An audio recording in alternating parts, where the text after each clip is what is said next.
All right. So, welcome back, folks. I never actually know when I should start speaking, but regardless, welcome back, folks.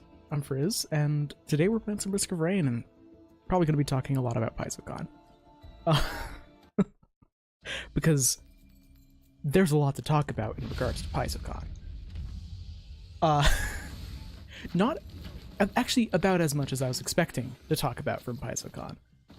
They didn't really announce any new big books, but that's because the remaster is coming out, and I think that has messed up a lot of Paizo's plans in regards to brand new content. But I'm perfectly fine with that trade-off. Because there's a lot of really cool stuff in the remaster, and it looks like it's going to be really good. But yeah. I have been intending to stream more, but a variety of things happened over the past couple of weeks that got in the way of that, like not being home, and then another job getting a little bit in the way. But regardless, we're here now. And you guys can hear me, right? I just want to double check I didn't mess something up with my kind of messed up microphone setup that is actually using tape. Oh wait, no, it probably isn't. No, it seems like it is. Okay, got it. One of the programs that I uses, basically the cord going to my microphone falls out if I like move and adjust the microphone at all.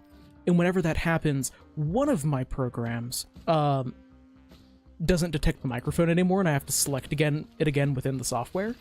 And then another one doesn't. And I forgot that OBS is smart and remembers that it should be using this microphone. The other one is not smart. Admittedly, it's very, very much free and kind of budget. It's the thing I'm using to make the stick figure move its mouth whenever I talk. Yeah, I did miss... I didn't watch a lot of the panels live because I was kind of busy this weekend. But still, a lot of cool stuff. Just I unfortunately wasn't able to see a lot of it, like, as it happened. But I did read through, like, all of the summaries that Magic Sword made on Reddit, because, God bless the Magic Sword. Really, they do a lot of really, really nice stuff. Don't know him as a person, never talked to him, but their write-ups for Paizo stuff are just very useful. But yeah, I am so excited for, like, everything, I think, that Paizo's gonna be putting out, which is not really a surprise, because, like, I'm clearly a fan of Paizo, so, I'm certain that that's no surprise. Yeah, High Helm and Tianjia. Oh, those look good. I'm so happy that the Stalwart Defender is coming to 2E. And it sounds like it's going to be a really interesting, like, it sounds like it's going to be a really interesting archetype. And while I don't know how they're going to handle Stalwart Defender in making the drawback of Stalwart Defender from, like, 1E and bringing it into 2E, because, in case you do not know what the Stalwart Defender is, it's a pretty classic dwarven kind of fighting style role thing. It was a prestige class in Pathfinder 1E, that its main thing was that it allowed you to enter into a defensive stance, which was basically, like, think of it, it functioned kind of similarly to Rage, except, like, the opposite of Rage. It's just, you're focusing all in on defense. And it could give you a bunch of really cool buffs, but the main downside, outside of you having a limited amount of rounds you could be in your defensive stance per day, was that you were entirely incapable of movement. Which is a pretty big downside. You just basically had the ability to turn your character into an immovable object and force the combat to play around you, which either worked really, really well, because you'd like put yourself in a doorway and say, good luck to anyone trying to move within like 30 feet of me, or you'd be in a wide open field and people could just walk around you. So I'm interested to see how Paizo implements it, because Mountain Stance, I believe, is somewhat like the Mountain Stance monk feat, I should clarify. I believe is slightly based off of the I think it's the inexorable iron. No, that's a Magus hybrid study. There's some, it might just be Monk of the Mountain or something. Might be overcomplicating it. But long story short, there is a monk archetype that is all about holding your ground and not moving and just being an absolute nightmare to move. In Pathfinder 1e, it is a chained monk archetype, so it kind of sucks. But I think that kind of, at least that flavor, definitely came into 2e with the Mountain Stance monk. And I'm curious to see if that kind of mentality is going to be similar with the Stalwart Defender archetype, because like that mountain archetype for monks got like a shield bonus to their AC and were literally incapable of any kind of forced movement, or like immune to it, so long as they didn't move. Like they had to stay in that one square. They could move if they wanted to, but then they would lose a bunch of benefits on like Stalwart Defenders who literally were incapable of moving on their own consciously. So I don't know if in 2e the Stalwart Defender is just going to have like a stance or something that they can enter that reduces their movement speed, or makes it so like your land speed is now 5 feet around, or 5 feet per action. But yeah, I'm very loosely playing a tank right now in a wedding game I'm in. I say very loosely because I have the second worst HP in the party, but I am playing a tiny sized unchained scaled fist monk. Tiny as in I am a kitsune that uses the kitsune racial feed fox shape, which I get from an alternate racial trait, to turn into a tiny sized fox. So I just have a really high AC and good damage now that I have an agile Amulet of Mighty Fist. It is a min-max to hell and back character, and the only reason why they're a tank is because they actually have good damage and really, really good AC. It is about as much of a 1e character as you can make. The problem being that if someone can hit me, I'm gonna die very quickly. But fox shape builds are so funny. Hey there, Symmetry. I've also seen a fox shape build that was someone playing a fire kineticist in 1e with fox shape, and then getting a bunch of magical tails just so they could like play as a Vulpix, and then later a 9 tails as they got more and more tails. But I'm also very excited about the kineticist changes. We didn't get a huge amount of information about them, which is fair. Like, the book is coming out in, like, I think about a month. I could be wrong about that because my grasp on time is inherently flawed. But whenever I'm gonna have to stop myself, and I maybe won't stop myself from doing this whenever High Helm comes out, but playing a dwarf, probably champion, with heavy armor and a fortress shield, who has like a 10-foot movement speed, is gonna be really funny.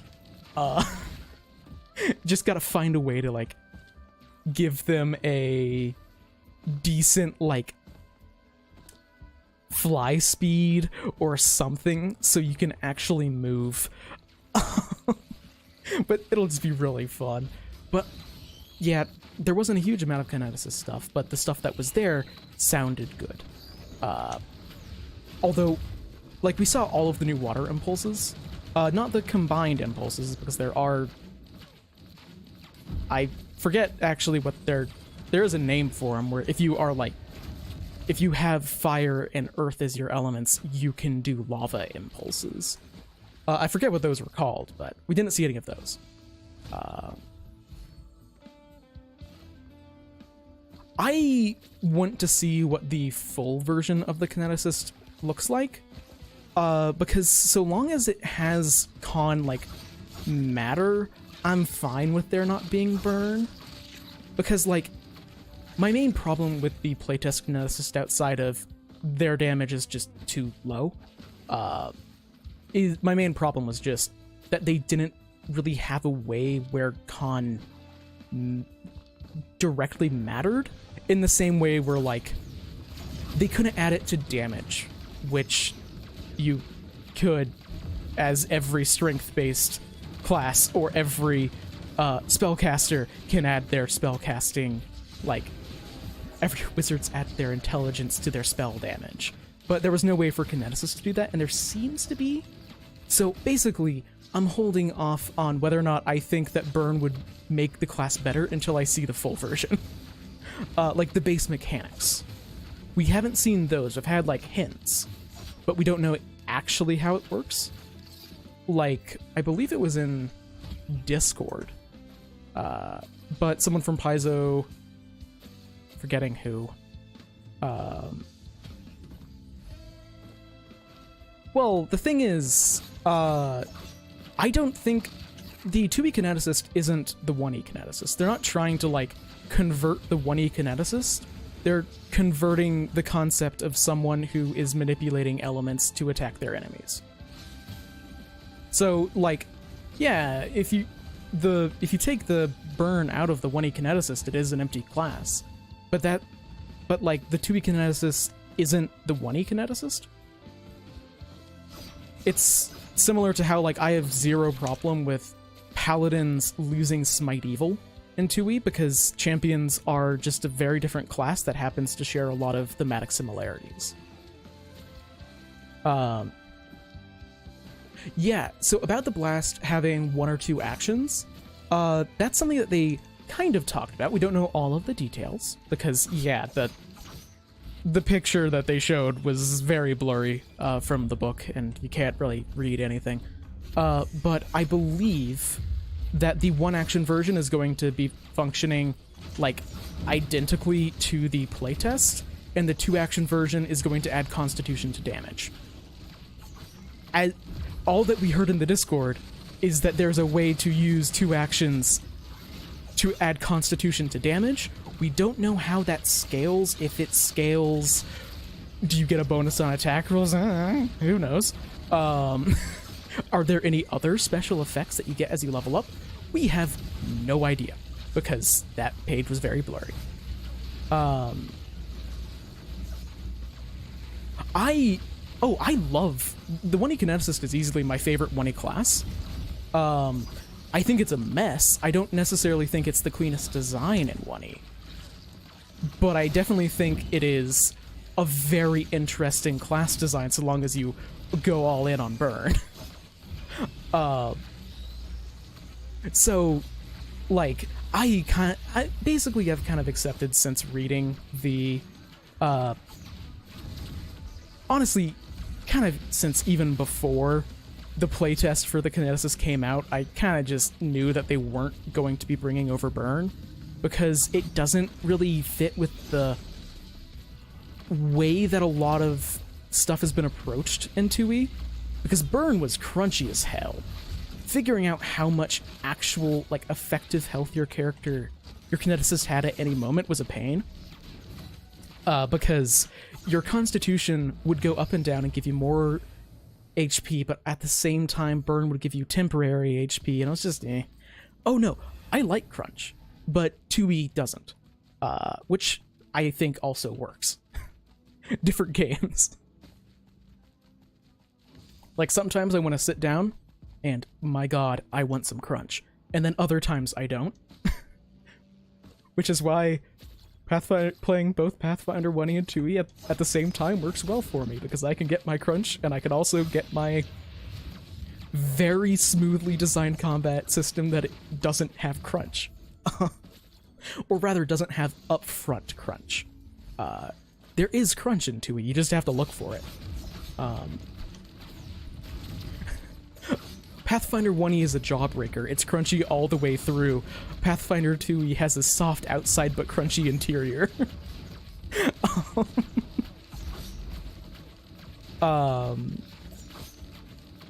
But yeah, the other main like part of the kineticist, outside of you are gonna be able to use 2 actions of some form to get constitution to damage on your blasts, is that they're changing somehow how gathering an element works, which is one of the big reasons why I say, like, I'm holding off, like, almost all judgment on anything that we've heard about the kineticist until I get the full class. Because if they're changing how gathering an element works, that's going to change a lot on how the class feels to play. So it's going to be hard to, like, comment on, oh, well, the damage of the water impulses we saw feels a little bit low, but if we don't know if they have another way to boost their damage output, that's just a base class feature. Like, I don't want to make judgment calls without seeing that. Yeah, it's nice. It's been nice having you here, McFatson. It's nice to talk to someone who doesn't think that burn is an absolute mistake in every way. Yeah, but because basically how gathering an element worked in the playtest is it was basically just a weapon that you drew. I am actually good giving up like everything I have for Will-o'-the-Wisps. Because that's some AoE that I would really appreciate. Will-o'-the-Wisp isn't great, and then once you get like 10, it's great. It's great for clearing crowds of really weak enemies. Oh yeah, but so gathering an element in the playtest was like basically it's just drawing a weapon, and then you do it multiple times over the course of the fight, because every time you use an overflow impulse you have to do it again. But the final version of the kineticist, it seems like gathering an element is being replaced with activating or channeling your kinetic aura. So, like, rather than forming a ball of fire in your hand that then you use to shoot fire at people, instead it's you do a Dragon Ball Z scream and all of a sudden the air around you is on fire, and you can manipulate that fire to use impulses, which I think is a lot cooler. So I'm happy about that. But I believe it was hinted at in some interview that someone gave, like, months and months ago, that you were going to be getting buffs. Like, that you get some kind of boost whenever you have the aura, like, activated or empowered or whatever it's gonna be called. And the further you go into a single element, the more boosts you get. The trade-off, of course, being if you're into a lot of different elements, then you can pick and choose exactly which boost you need for any given moment. So you don't get a big boosts, but you just get more types of boosts that you can pick, which is a good trade-off. I think the main reason why they don't incorporate Drained is because Drained is a nightmare. Like, Drained is easily the worst condition in the game to get applied to. Or to get applied on you. It's a great condition to apply. Let me just quickly try and deal with this Void Seed. But I could see Burn as an idea getting implemented instead of as like this is a kineticist ability that only kineticists can do, instead seeing it as instead like an archetype, and the archetype is just you use magic in some way to empower yourself beyond what your body should be capable of. So it's like, okay, I spend that action, I give the drained 1 condition to myself, and I get such and such effect. Oh yeah, they have said the Kineticist is the largest class they've ever made. Like, it takes up the most page space. Which I think might be the reason why it is the only class in Rage of Elements. Because they just don't have room. Because basically, based on... We can probably make some safe assumptions, based on the 1 page of impulses that we've seen, that each element is going to be getting 2 full pages of impulses. So that means air is getting 2 pages, earth is getting 2 pages, fire is getting 2 pages, wood is getting 2 pages, and metal is getting 2 pages. And then you have pages for combining together, different elements. There's probably going to be at least 2 pages there, probably more. I could see 3 or 4 for that, because you have to have an air and fire, an air and water, air and earth, air and wood, air and metal. You have to have all of those, or otherwise the class is incomplete. And then you have the actual Kineticist feats.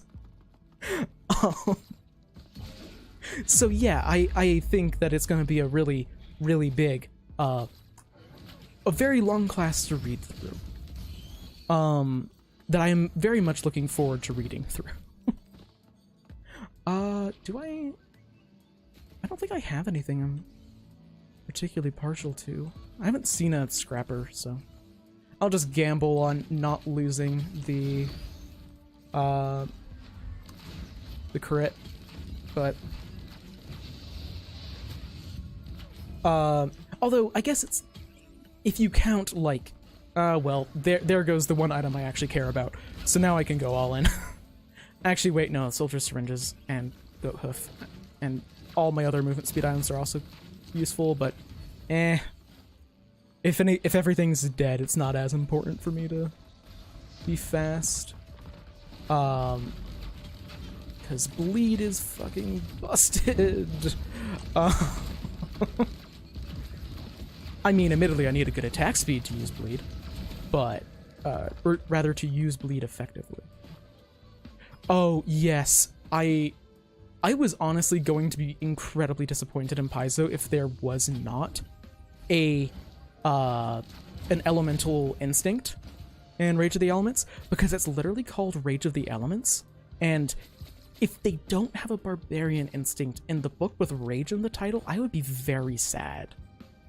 I'm going to honestly be more like mechanically frustrated if there isn't a elemental Eidolon summoner, because that's not gonna be hugely challenging for them to implement, and like they already have Fey, plants, and beast summoners, and I feel like elements are just as iconic, if not more iconic, in regards to the primal tradition. Especially for summoning. So they really need to have an elemental Eidolon, but... And, oh god, I'm really looking forward to the lore, because it seems like they're actually like going all in on making it like canon, that different people have different ideas of what the elements even are, despite the fact that there are concrete elemental planes. So like, what actually... So like, air isn't considered a primary element in Tianjia, but the others are, which actually lines up with real life cultures of how, like, in Greek culture, yeah, that's kind of... Greek, I believe, is kind of where earth, fire,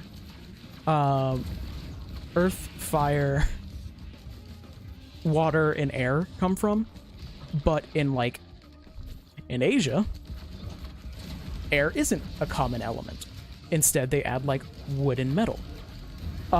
So I'm very interested to see the lore for how, or like, so how or why is it that like the Inner Sea up until now hasn't like really treated wood and metal as elements, and why does Tianjia not count air? Because Tianjia is known about the plane of wood and metal. But why don't they count air? Well, I know that they don't count air because it isn't a physical thing. I believe that they mentioned that that's one of the main reasons. All the other elements are very physical. You can point to, like, a rock and say that's earth, but air is nothing. So you can't point to it, so it's not an element. But I want to see, like, the more not theological, but, like, more theoretical, conceptual ideas behind it. Also, I'm going to take a bite of a carrot real quick, so I'm going to be a bit quiet, but because it's crunchy as hell. Oh god, that's a lot of them.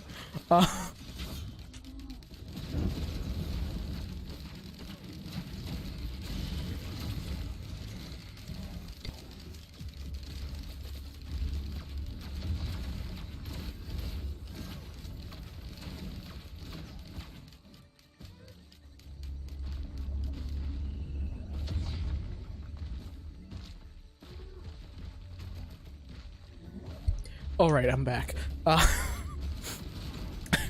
The bad news is, these guys have an absurd amount of hit points. The good news is I'm gonna have more money than I know what to do with for the entire rest of the stage once I deal with these guys. Because they give so much gold whenever you kill them. And I don't have any, like, great AoE items. But yeah, I'm very, very excited for Rage of the Elements.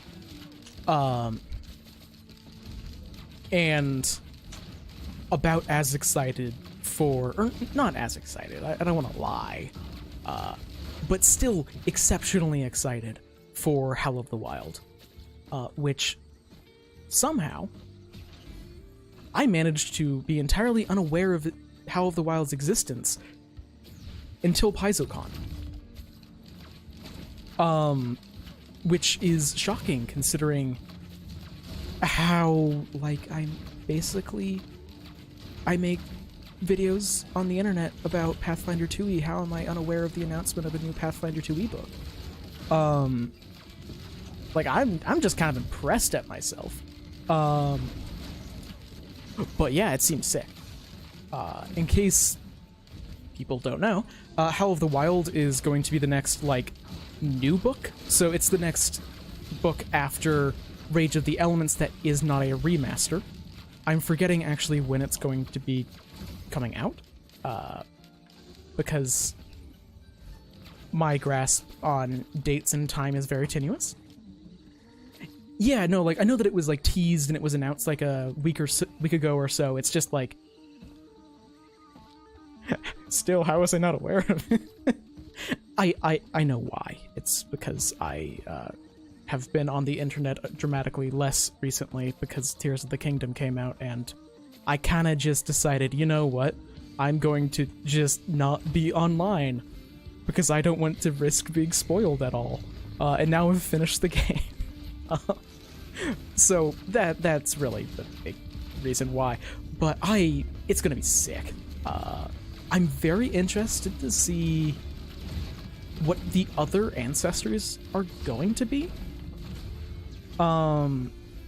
Mainly because they said, I believe at Paizocon, that the other remaining unannounced ancestries are not going to be Greek.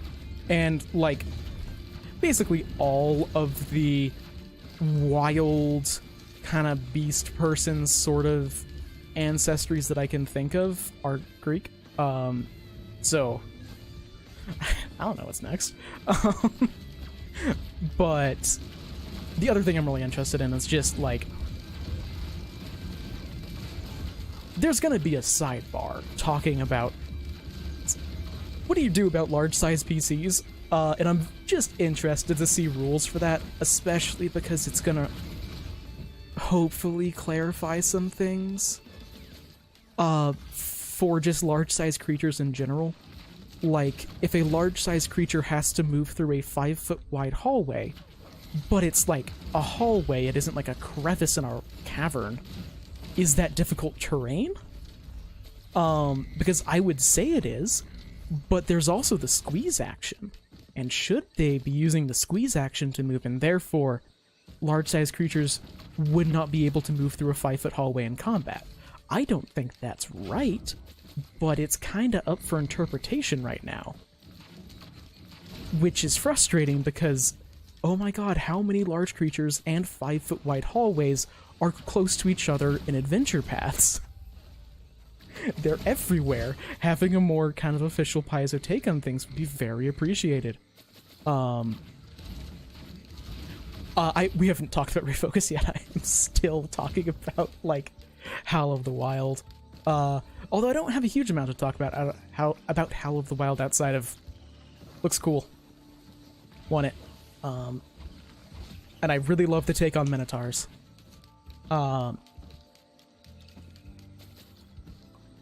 Mind labyrinths are just a hilarious concept. But yeah, I guess that we could talk about the remaster, because yeah, no, I don't know how centaurs are going to handle ladders, because I think an intelligent horse, like a centaur should be able to take stairs that aren't like ridiculously steep. It'll be hard, but they're a person that has had the body for their entire lives. I don't actually want the needle tick. I've got cap bleed. But ladders, I don't know what you're gonna do. Just do a lot of pull-ups and get really good at lifting an entire horse body. So like, I don't know what the fuck they're gonna do there, but that's just gonna be interesting. But we did get a lot of information about the remaster, and in general, I like basically everything that we heard. We didn't hear some stuff that I am very interested in. They mentioned some, like, skill changes, specifically a reposition action, which I am so happy for. Like, seriously, that definitely needed to be in the game. And I kind of hope that disarm isn't complete shit. But yeah. But anyway, that is actually a lot of them, and this is a really bad arena. This is a very bad arena. I don't have a lot of healing, do I?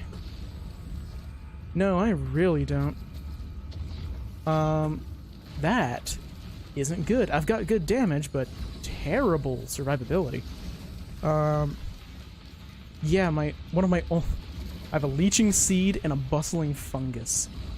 And then everything else basically is damage.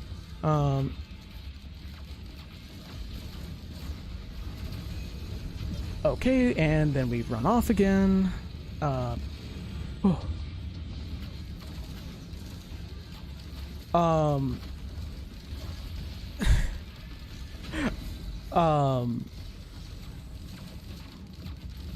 Yeah, well, basically what they said with the remaster is like, yeah, you don't need to buy it. I encourage you to buy it if you have the ability to, financially. But, like, you can still keep on using the rules, and any existing, or not existing, but new content that is being put out will be using remaster language and rules.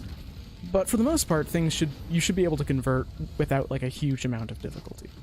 So it isn't like Paizo's money hungry. I don't think that this is going to be a particularly profitable venture. Outside of, like, it'll be good for getting new people into Pathfinder 2e, but I don't think it's gonna... Like, I hope that it does well for them, but the main reason they're doing it is because legality stuff. They're not doing it because they're money hungry. They're doing it because Wizards of the Coast is being Wizards of the Coast. So, but because things are mostly backwards compatible, and mostly I think there's gonna be maybe like a max 10-page, like, oh, so you want to convert a stat block, here's what you do. Oh, they're weak to good damage? Now they are weak to a sanctified character's spirit damage. Like, I don't think that there's gonna be a huge amount of,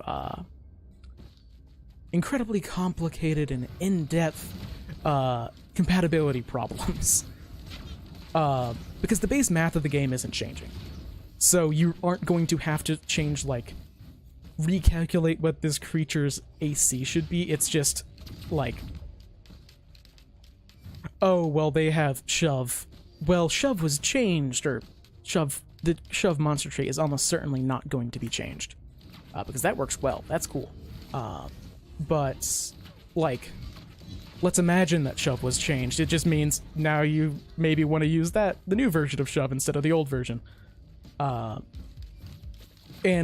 something that one of the Paizo devs said on the Discord regarding, like, the wizard changes, which I'll probably get into a bit, is that at, like, his table, he kind of sees it as they just now have an Unchained and a classic version of wizard, which implies to me that you're still going to be able to use existing versions of classes. Just in some cases, why would you use them? Like, why would you want to use the old version of the cleric, or specifically the war priest, whenever you can use a brand new version that works? But yeah, so the alignment change is a whole deal.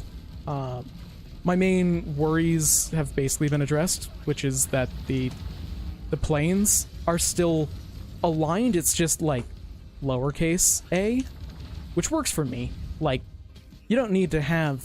Is that a best use item in the game? Wish I got that before I grabbed here, so I could have gotten both items. Anyway, basically, you don't need to see that hell is lawful evil to understand that hell is a lawful evil plane. And I'm fine with that. The other main things, spell schools being gone, like spellcasting, like necromancy doesn't exist anymore. Of course, necromancy does. It's just lowercase n instead of uppercase n. And I'm fine with it, because there's a lot of spells that just don't fit into any particular school. Like, Abjuration is just an incredibly broad school for, like, oh, it's the protection school, but why is Dispel Magic a Abjuration spell? Could an Edification Wizard just be like, oh, yeah, I'm manipulating magical energy, so this to destroy magic, but I'm manipulating magical energy, so it's just, like, my Dispel Magic is me magic missiling your magic with magic destroying magic missiles.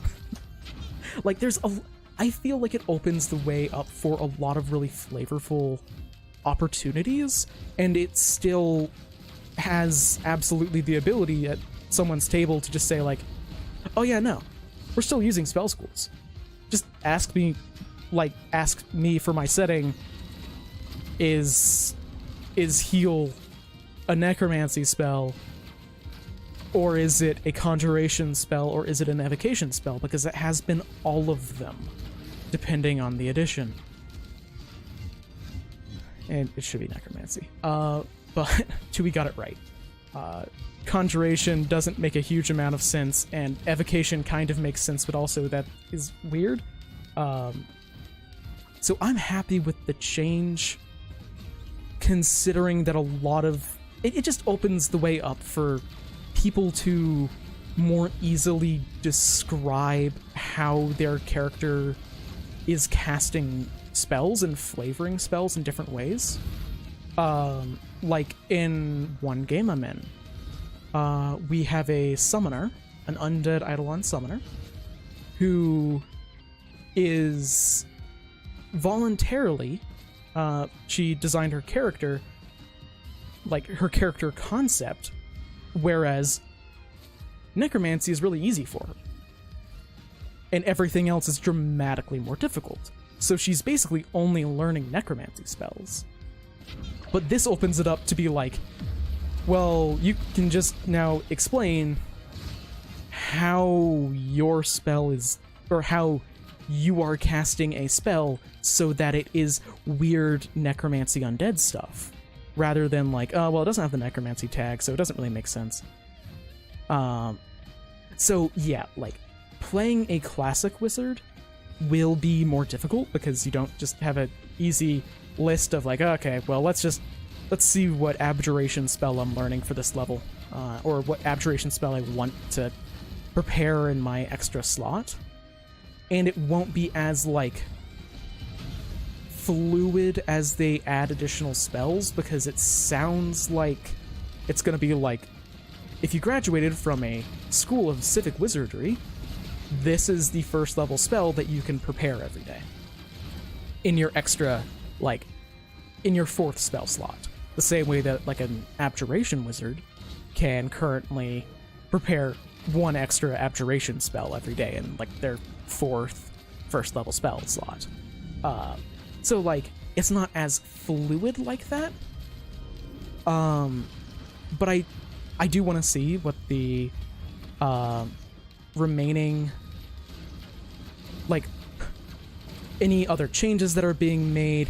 I especially want to see focus spells, because they pointed out that there's going to be some very interesting focus spells for the different schools. And I want to see, like, oh, but how interesting, why is it? So, like, I think you still can play a classic wizard. It's just going to be more work, which I'm fine with. Admittedly, I'm not, like, a huge wizard person, so I might not be the best person to give an opinion on it, but it also means I'm not a anti-wizard person, and I am not a rabid wizard fan. So I feel like I'm fairly unbiased in wizard opinions.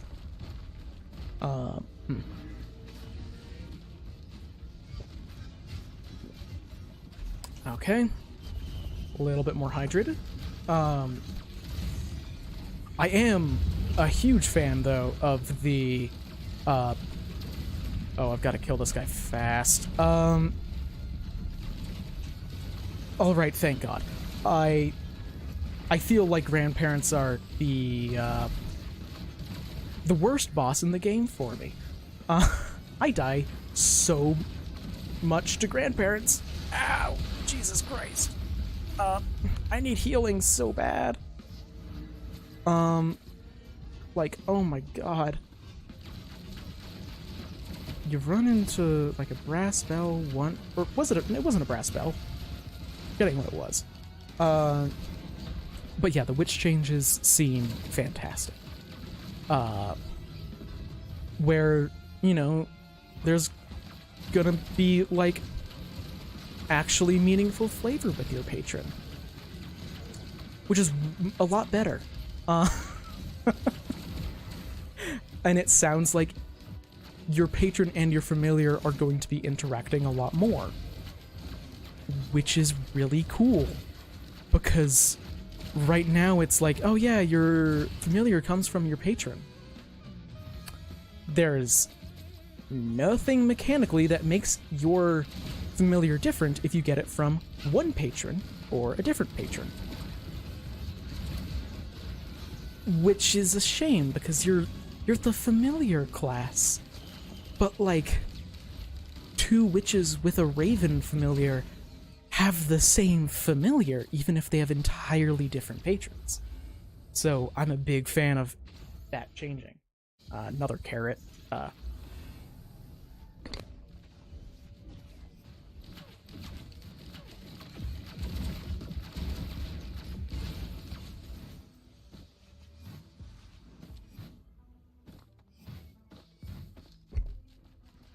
So regarding the patron not really coming up, it is kind of on you, but it's also not, because like the witch class doesn't need it.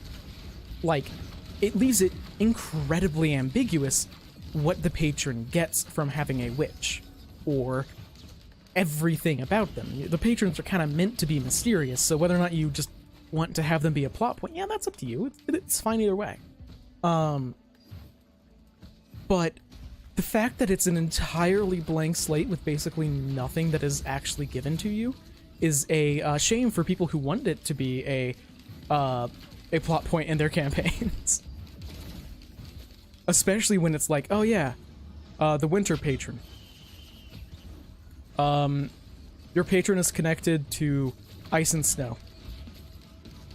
Moving on. Where they just don't give a lot of information that can actually be used, which is really weird in comparison to like how clerics are handled, or how the different tenets of champion work, where it's like, oh yeah, that has story beats, and there's just none for the witch as it currently is.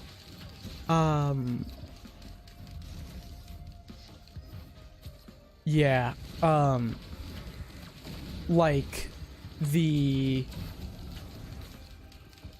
I believe the one of the examples that they gave, I believe in Discord, that just sounds really cool, is that if you have a rune patron, and I think it's if you cast a hex spell. I think it's cast a hex spell. I don't think that this is a focus spell. Like a focus spell just to get this effect and this effect alone. I need attack speed. Don't have high enough damage yet. But I believe if you like cast a hex spell as a rune, which the rune is not called rune anymore. I'm just forgetting the name off the top of my head. The new names sound sick.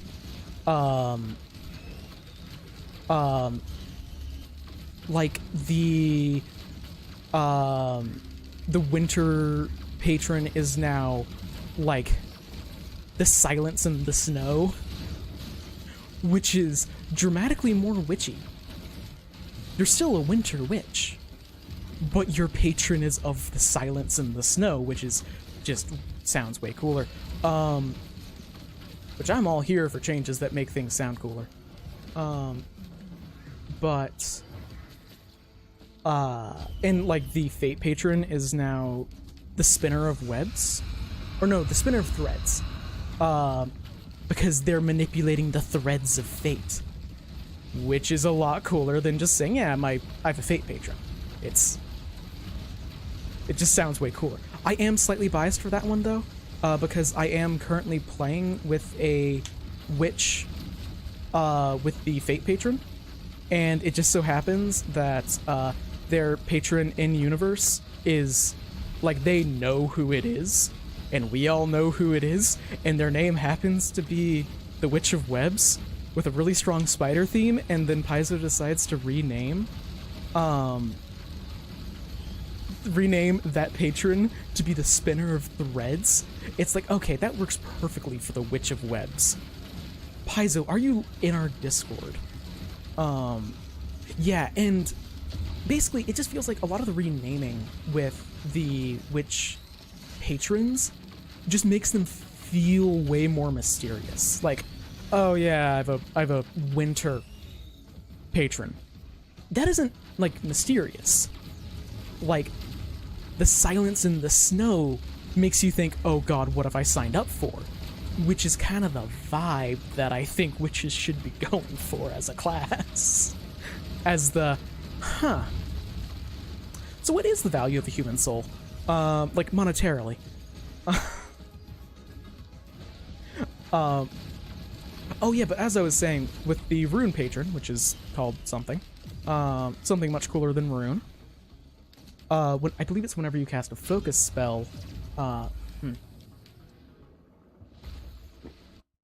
like unknown runes and writing spread from your familiar over them and like everything else, which gives your which allows your familiar to provide flanking.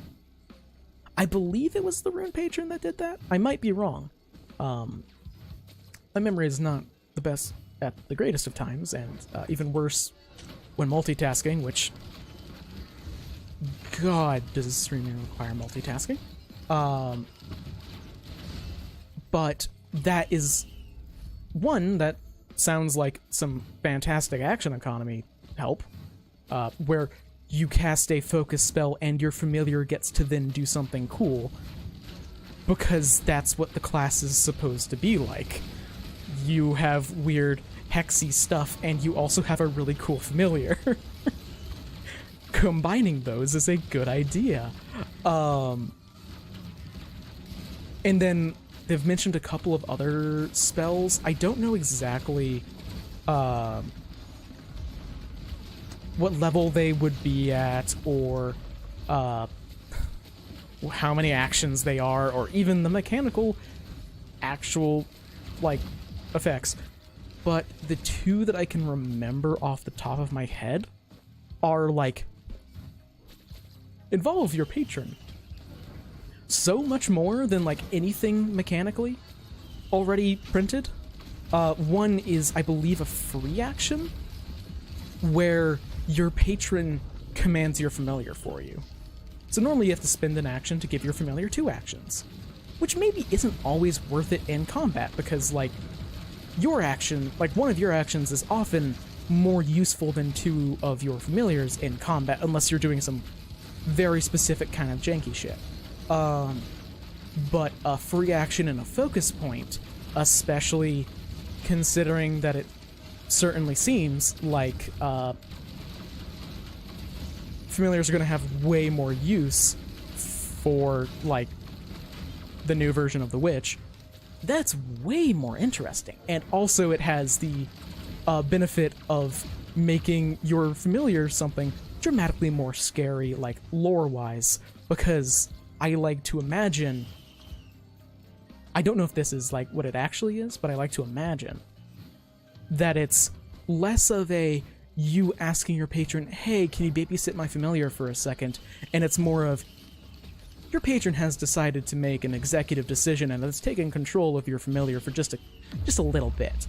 Like, it's less of a voluntary thing on the side of the witch and more of just your patron has decided that to take a little bit more of an active role real quick, which makes your familiar so much spookier, because all of a sudden it's like, oh, this isn't just a funny cat that I get magic powers from. This is a funny cat that I get magic powers from that is also a security camera to some odd entity that I don't really understand, which is way more interesting. And then the other focus spell that they talked about, it was a focus spell, is basically just you open up your familiar, or rather your patron comes through your familiar a bit, and then attempts to devour the soul of one creature that is nearby. I don't think it's gonna have like a huge success chance of soul devouring, because that's ridiculous for a focus spell. I'm assuming it's gonna be like similar in a way to Phantasmal Killer, where it's like applies frightened or something, or if they critically fail to save them, maybe they die, but it's incapacitation, or maybe it applies drained. I don't know how it's gonna work. I just know it is a high level witch hex, which sounds badass. I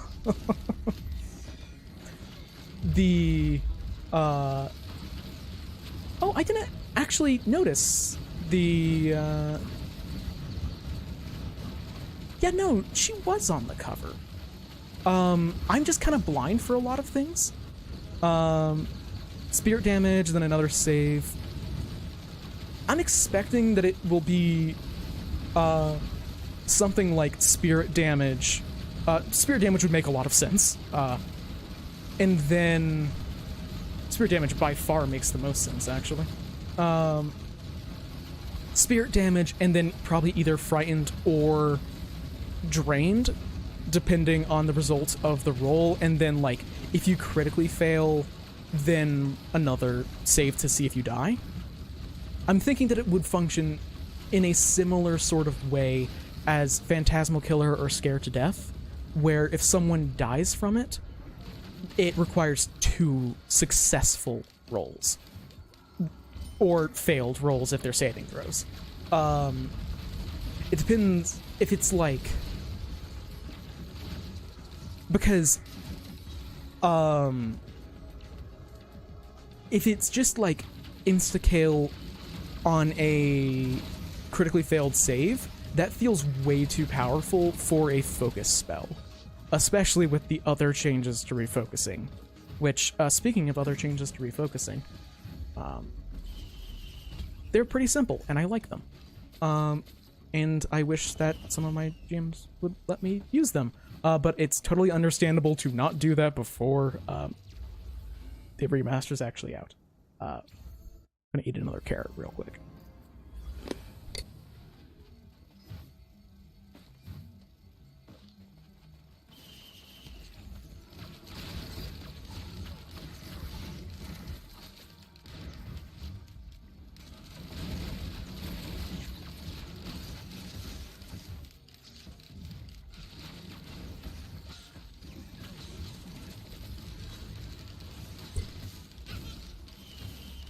Alright. By the way, carrots make fantastic snack food if you, like, don't vehemently dislike the taste of carrots. Because they're actually pretty healthy and, they're crunchy, and I like crunchy snack food. Anyway, but, yeah, so the changes for refocus are very simple. But... yeah, it's that you can refocus whenever. So long as you're missing a focus point from your focus point max, you can refocus. Which gets rid of the rule of you have to have spent a focus point before refocusing again.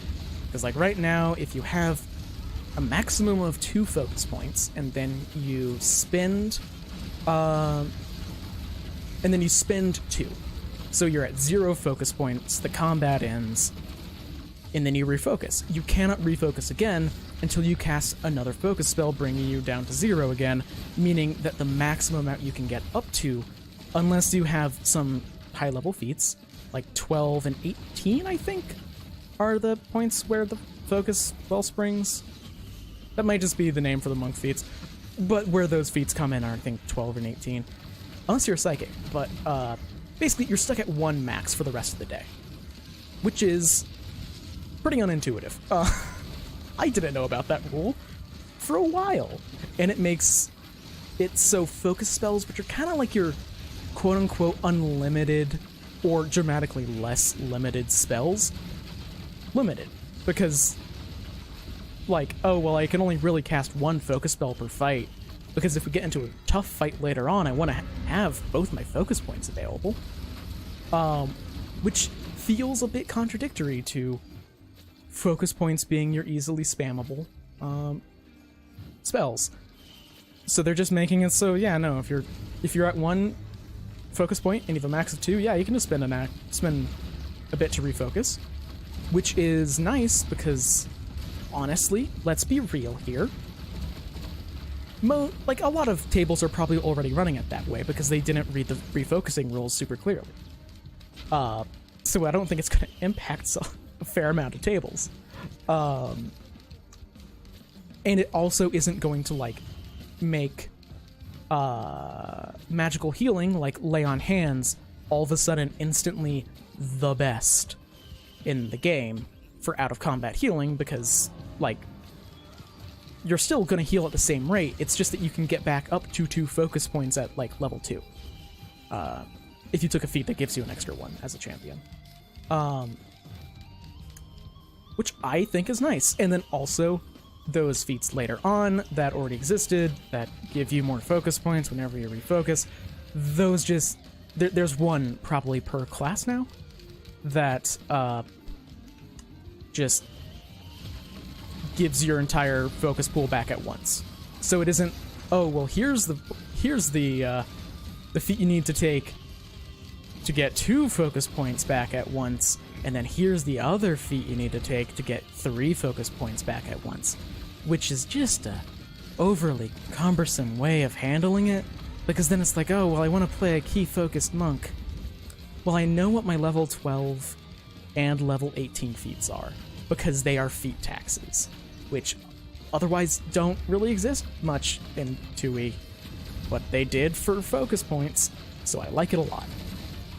Because also, depending on your party composition and how long you generally have between encounters, you don't even need the feat that gives all of your focus pool back at once, because, like, if your party takes 30 minutes to heal between every fight, you can absolutely get back up to 3 focus points. So long as you aren't the person doing treat wounds. Oh, this is a horrifying teleporter. All of these imps will stop me from healing, and almost probably one-shot me in one hit. Late game Risk of Rain. But this is also the last stage I'm doing on this run. But anyway, cleric changes. Because speaking of classes that needed help,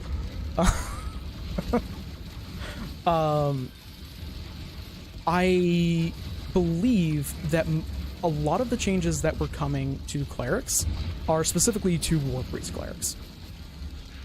I don't think that cloistered clerics are getting a huge amount of changes, War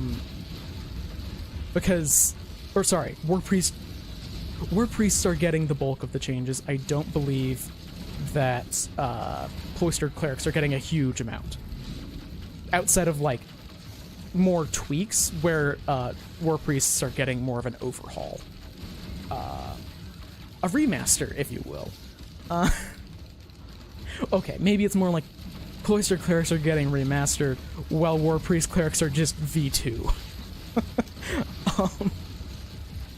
Cloistered cleric version 1.1, War Priest cleric version 2. Which is good because War Priest clerics need it. Because you could very easily get a War Priest cleric that is just Celestial Portal, excellent.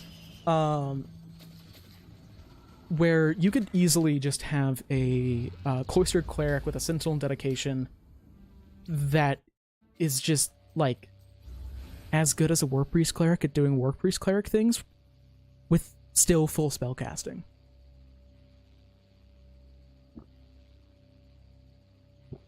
So, War Priest clerics, as one big thing, they're going to be getting master proficiency in their deity's favored weapon, but specifically their deity's favored weapon, so that means your deity choice is going to matter a lot. But, like, let's be real here. If you're playing a War Priest, you're probably already going to be using your deity's favored weapon, so it's not that big of a loss. We don't know what level they're going to be getting that at, but I wouldn't be surprised if they get it a little bit delayed in comparison to, like, full marshals. Like, if most marshals get master at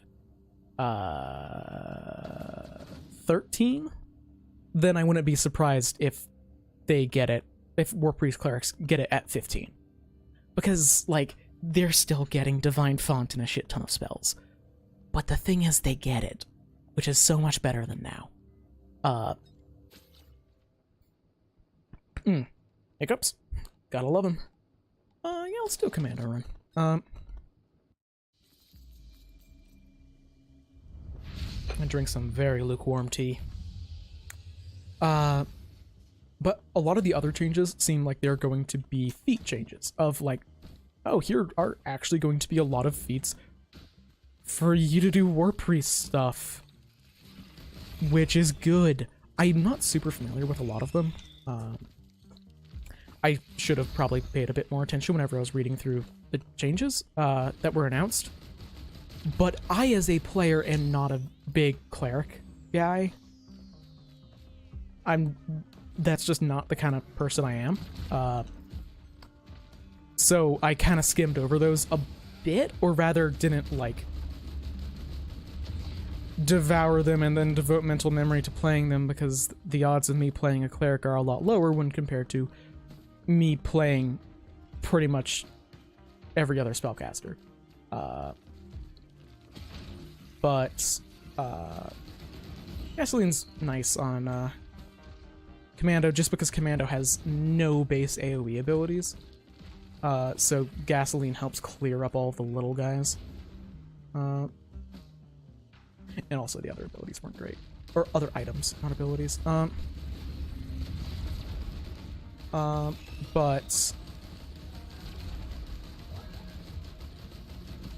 yeah, there was a chest over here. Yeah, so it just seems like War Priest is in a dramatically better place, which is good. And also, to be fair, it's not hard. War Priest was not in a good place. I want to see, like, I'm not going to say, oh yeah, War Priests are fixed until, like, I see what those feats are, because that's going to make a big difference. But the sounds of things is very good. Which is nice, because not a lot outside of the concept sounds good about the War Priest right now. They're very cool in concept, but they don't necessarily follow through on it. Which is a shame. But yeah, movement.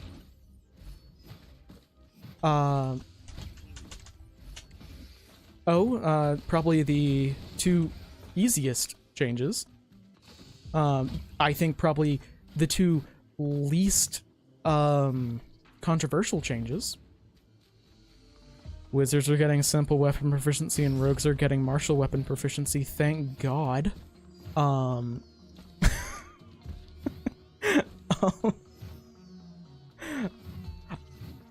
only reason why they didn't before was purely legacy.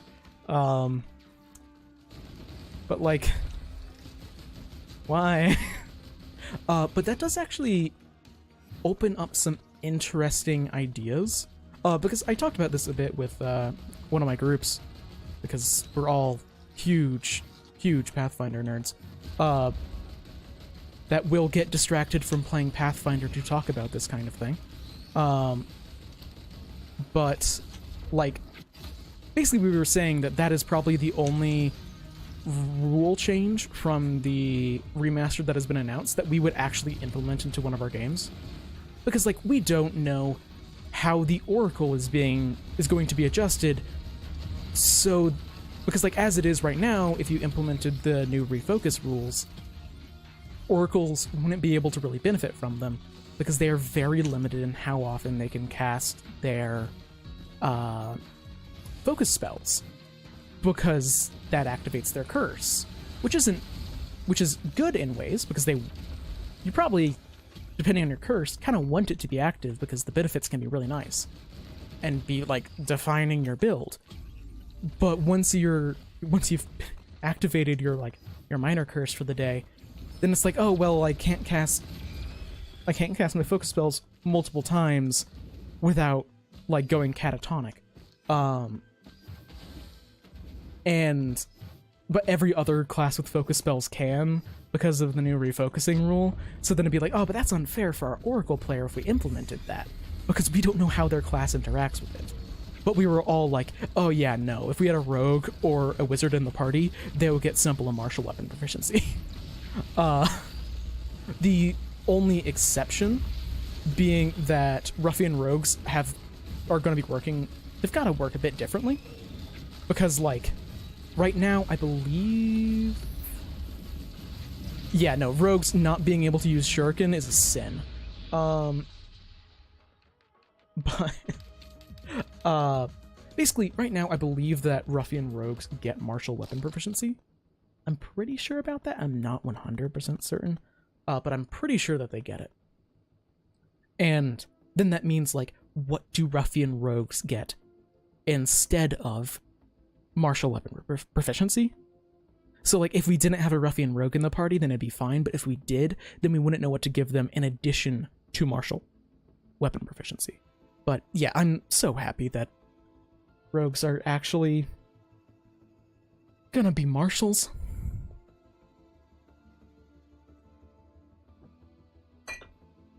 Also, the absolute terror of a rogue with a bow is now a possibility. Rogue with a sniper rifle. Let's do bandit. Another carrot.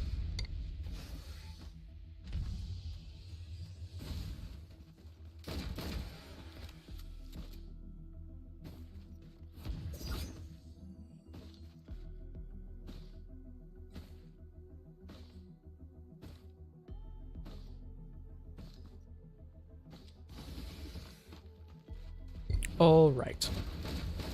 Carrot, or half a carrot, has been acquired. I mean, really, actually, no. Rogues had, like, no decent ranged options, did they? Because, like, the only real, outside of, like, throwing weapons, because they have some feats that make throwing weapons not horrendous. Or rather, it's not that not horrendous, it's just, like, not suboptimal. Because returning runes are not that expensive. So it's... Throwing weapons is not an objectively terrible idea to do, unlike in Pathfinder 1.8 and 2.8. But, like, otherwise, I think one of the better, like, options would just be, like, crossbows? But, and some simple firearms, but the simple firearms kind of suck.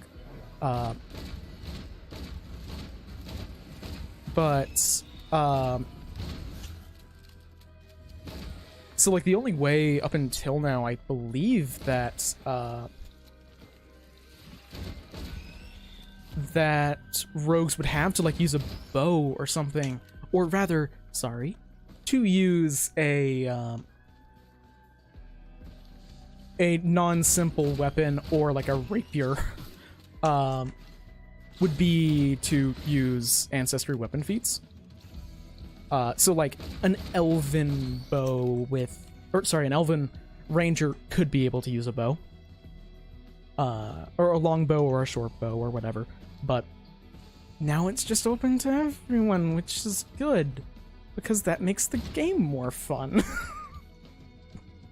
Which means it's a good change in my mind. As long as it makes the game more fun and doesn't horribly break the balance, which this doesn't. It's a good change. Rogues are cool. Let's see. I'm just hoping to get a Wungus to upgrade that. Now let's see if I get really lucky and get a Wungus immediately from this. I don't, but I will actually take a Plasma Shrimp. It'll help my damage tremendously.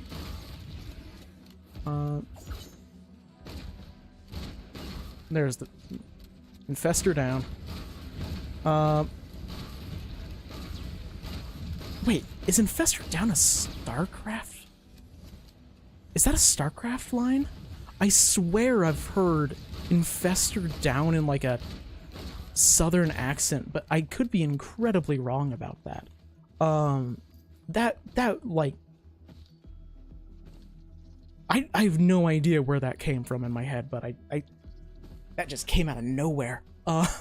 Like, a vague memory of... Oh, no. It's Fester Flee Down. That's the voice line I was thinking from DRG. Which somehow my brain turned into Infestor Down.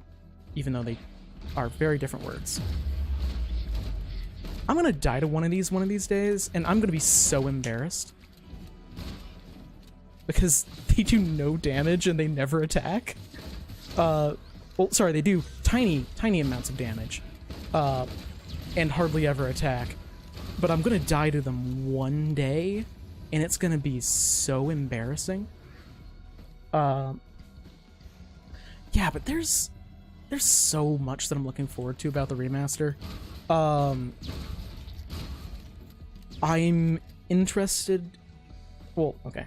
One thing, I'm really happy the open trait's gone. It's just not good. It's not useful, really. It's not that it's not good, it's that it doesn't lead to more interesting turns, really. And it's been wonderful having you here, Jefferson, so have a nice night. And good luck waking up early. I am gonna have to start doing that more often, because I have a couple of shifts that start at 5:30 a.m. Oh yeah.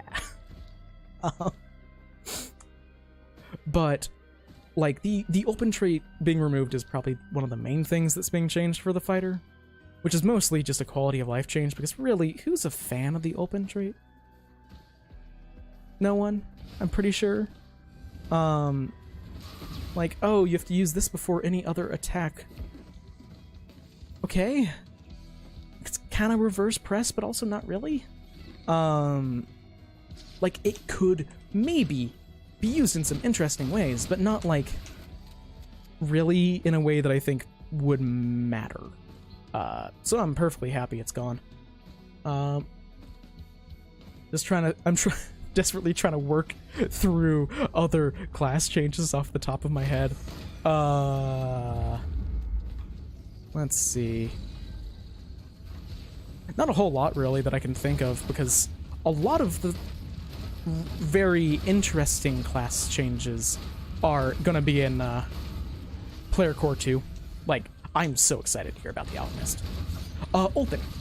The open trait is getting removed because Paizo kind of realized, wait, we don't really use this trait. It is a trait that's on a lot of fighter feats. It's on, like, the martial archetype aura.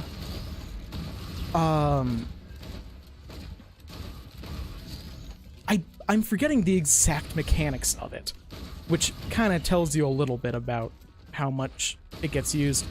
It's just, I believe you can only use the open trait so long as you haven't used another attack on your turn, or you haven't moved, maybe?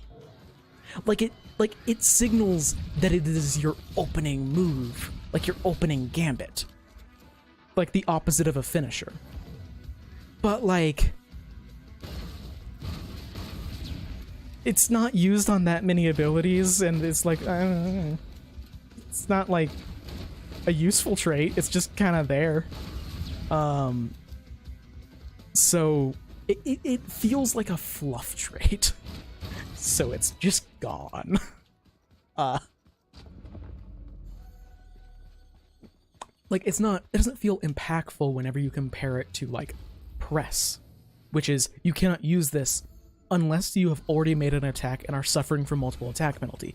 That makes for a very interesting, that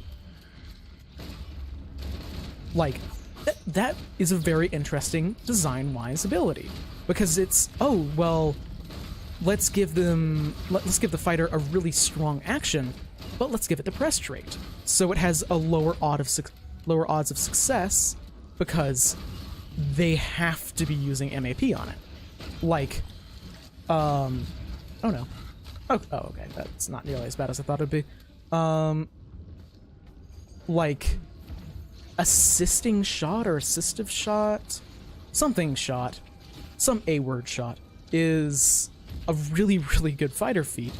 And gunslinger, I believe, which just, die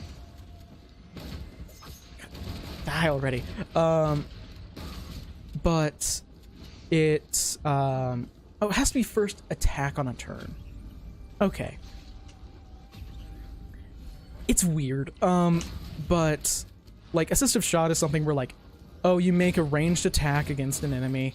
If you hit, the next ally to attack them gets a +1 circumstance bonus on their attack roll. If you crit, they get a +2, which is really good. so it has the press trait, meaning that its odds of success are a lot lower because there are hardly any ranged weapons with agile. But it makes what would otherwise be probably one of the best feats, like fighter or ranged character feats in the game, into just a good one, which is way better design.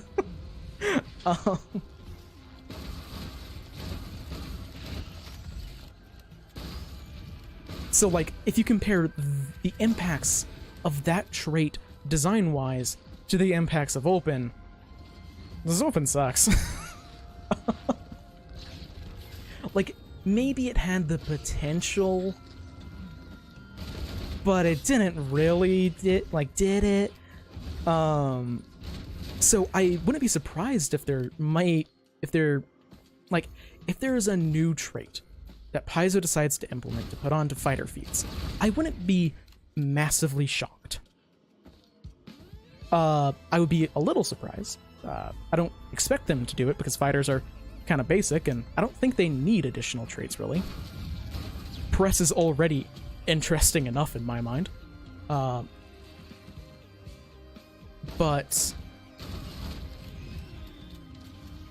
I would be surprised if they do a finisher thing, because that's kind of the swashbuckler niche right now.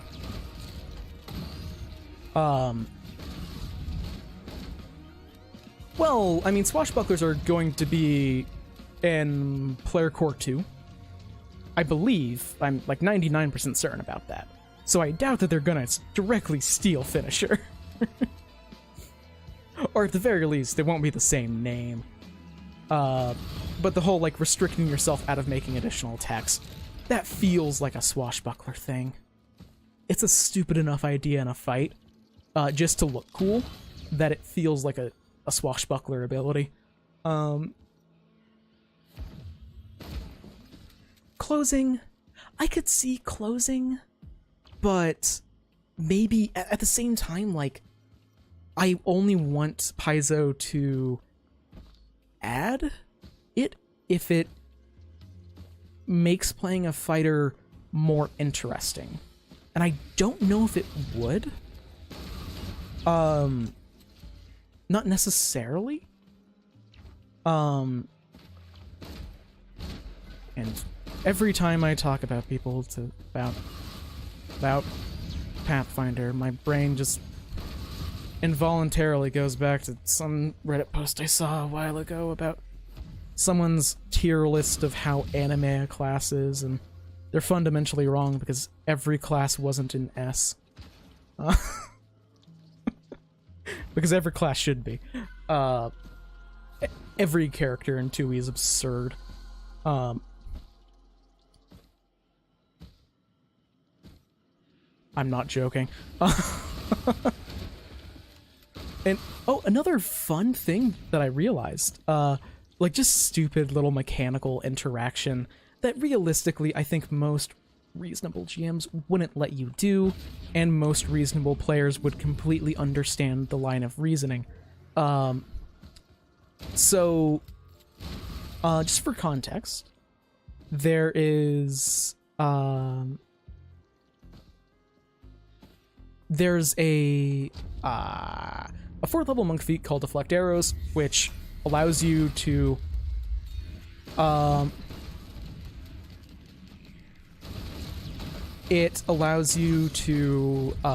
basically, as a reaction, whenever an attack is a ranged attack with like a normal projectile is made against you, you can spend your reaction to try and deflect it, getting a +4 circumstance bonus to AC. It's good if you're going to be shot at a lot. I currently have it on a monk in Outlaws Falcon Star, and it's very useful because, like, 60% of enemies in that campaign, their primary weapon is a gun. And then later, there's a feat called, I think it's Snatch Arrow? Or is it Redirect Arrow? It's something. It lets you make a attack back at people. So, like, someone shoots you with an arrow, you like catch it between two fingers and flick it back at them with the exact same effect as their original attack. So if it's poisoned, they're now poisoned.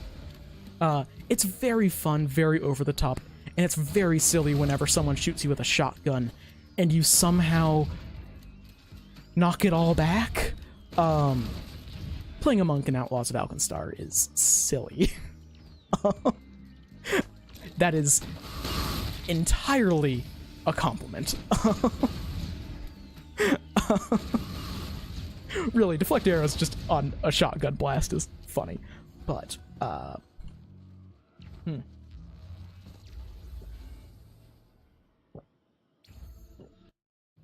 Oh, but what I was going to say is that deflect arrows works on, like, normal projectiles. It works on arrows, it works on bullets, it works on bolts. It doesn't work on magic. So if someone shoots, like, a produce flame at you, you can't knock the produce flame out of the air or back at them. It's purely, like, normal physical ranged attacks. But there is a fighter feat called cut from the air, which is basically just snatch arrows, where someone makes a physical ranged attack against you, you spend your reaction, and you cut it from the air, giving yourself a +4 bonus to your AC. It's a 10th level feat, and it's basically the same thing as deflect arrows, which is a 4th level monk feat, but that's just because silly, stupid shit like that is the monk's thing. But both are good feats. But what I learned recently is cut from the air doesn't specify what projectiles you can cut from the air. Oh, you're fighting a giant, and they threw a oh well, good run, guys. Not actually a particularly good run. I think I left the second stage too early. Should have kept on looting. But let's try another commando. We didn't get very far in the last one. Oh, but any physical projectile made against you, you can technically use with cut from the air. So, a hill giant throws a boulder at you. It is twice the size of you. You cut it from the air. Someone shoots a ballista at you. You cut the ballista bolt from the air. It is a physical projectile. They should shoot magic at you. And also then at level, I think 18, you can take smash from the air, which lets you do it to magic also. But it just doesn't give the size limitation on, like, what you're cutting from the air when compared to deflect arrows, which is really funny. Not as funny as the Impossible Riposte 12th level Swashbuckler feat, which basically does the same, or it doesn't do the same thing, but it basically, Swashbucklers can normally make a reaction attack against an enemy whenever they critically fail a melee attack against them within their reach. Impossible Riposte makes it so you can change the trigger of Opportune Riposte to be a creature critically fails on an attack roll against you, even if they are outside of your reach. And then you can just make an attack at them because they crit failed against your AC. You use the attack and damage of your normal melee attack. So, like, if someone misses you with a Produce Flame, you hit them for weapon damage, not their Produce Flame damage, unlike the, like, redirect arrow or whatever it's called. Maybe snatch arrow. But, so it can have some downsides because, like, yeah, no, if someone critically misses you with a Disintegrate, you probably want to hit them with the Disintegrate instead of a normal stab. But the funny thing is, the really stupid thing, in the way that, like, all good swashbucklers are stupid, is there isn't a range increment on your riposte, and you don't take a range penalty because of it. It's just any time that you are someone critically fails on an attack roll against your AC, you can knock it back at them, no matter what it is, which is silly in a good way. Someone shoots you from a bow from 1,000 feet away and takes like a -10 penalty from range on their attack roll, so they critically miss you. Oh yeah, you can knock that shit back at them at full bonus from 1,000 feet away. Impossible riposte is the correct term. It is a very aptly named ability, and it's really funny. Oh, but this all came up because in that Outlaws of Alkenstar game, this isn't really gonna be a spoiler, as I'm not talking about any plot points or anything, but just, it's also some of my favorite lore about Alkenstar. Really, the Duchy of Alkenstar.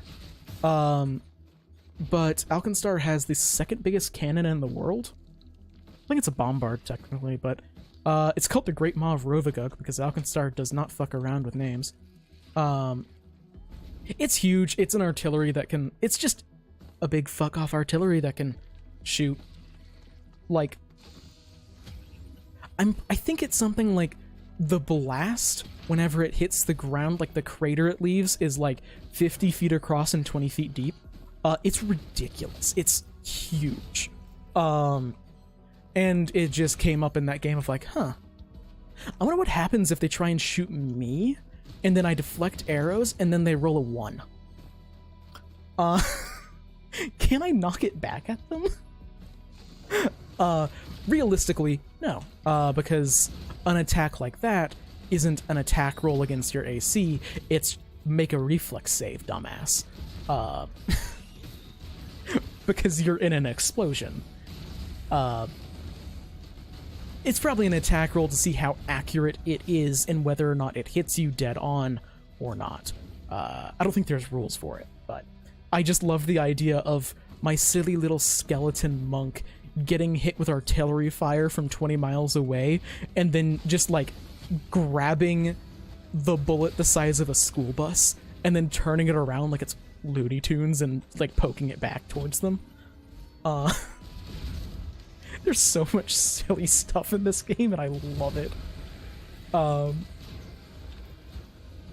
Like in a way, I feel like what's the right way to put this? High level play, which we're not high level in this game, to be clear, we're like level 8. But high level play in 2E feels different than high level play in like Pathfinder 1st edition. Hi there, Ryland. It's nice to have you here. Yeah, Ryland. Okay. Ryland RC. Ryland it is. Like, so basically, both Pathfinder 1E and Pathfinder 2E, yeah, your characters feel ridiculous at high levels. But I really prefer the way that you feel ridiculous in 2E over 1E. I really should have activated that nude altar. I have so many lunar coins. I never use them. Well, I guess I buy lunar pods, and then I just never buy new altars.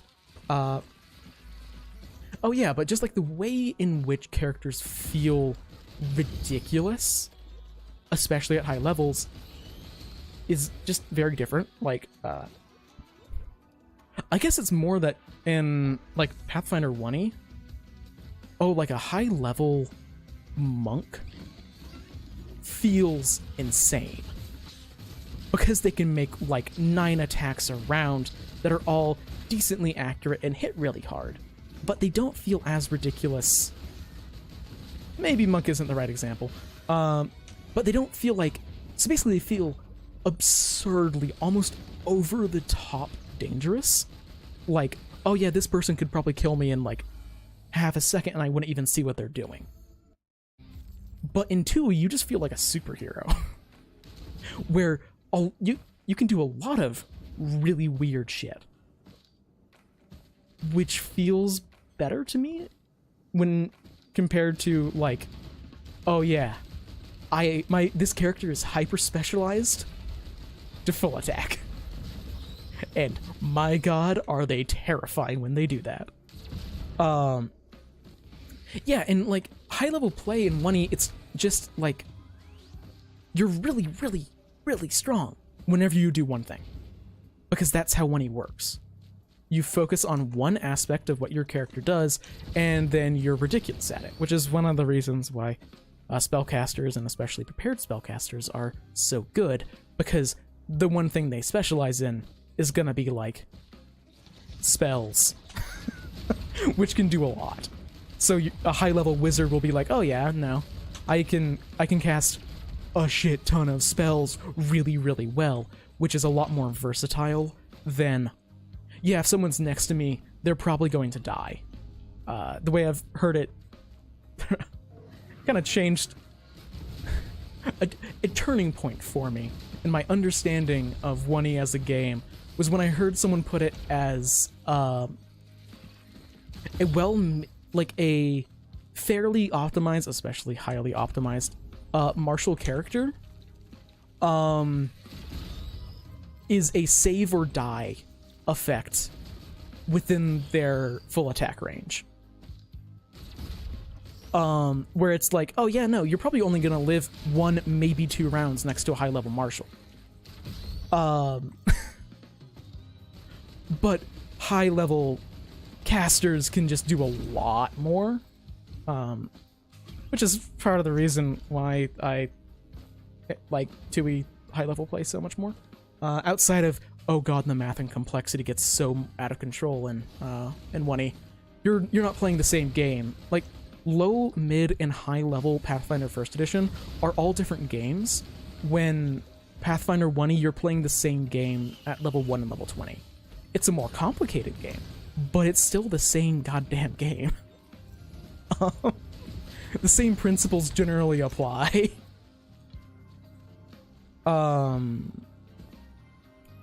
Yeah, and especially with 1E, the higher level you get, the more ridiculous it is for GMs, because your party could absolutely TPK to a couple of enemy, like encounter with enemies that are below their level, if those enemies just so happen to have abilities that kind of counter what the party's doing. Like, if you put a creature out there who has access to like wind wall or something, and your party relies a lot on range damage, and then all of a sudden they can't shoot through the constant wind wall effect or something like that, but at the same time they'll be able to punch, like, oh yeah, your level 14 party can totally eviscerate a high level, like a level 20 wizard, because the wizard can't handle the sheer amount of damage that level 14 party's doing. So you really have to kind of custom make encounters for high level 1E. When you don't for 2E, you should be careful. You should be really careful, because, oh god, high level enemies start to have some really scary spells that you should be ready for the consequences of. Like Demi-Lich's having Wail of the Banshee. But it's generally so much easier.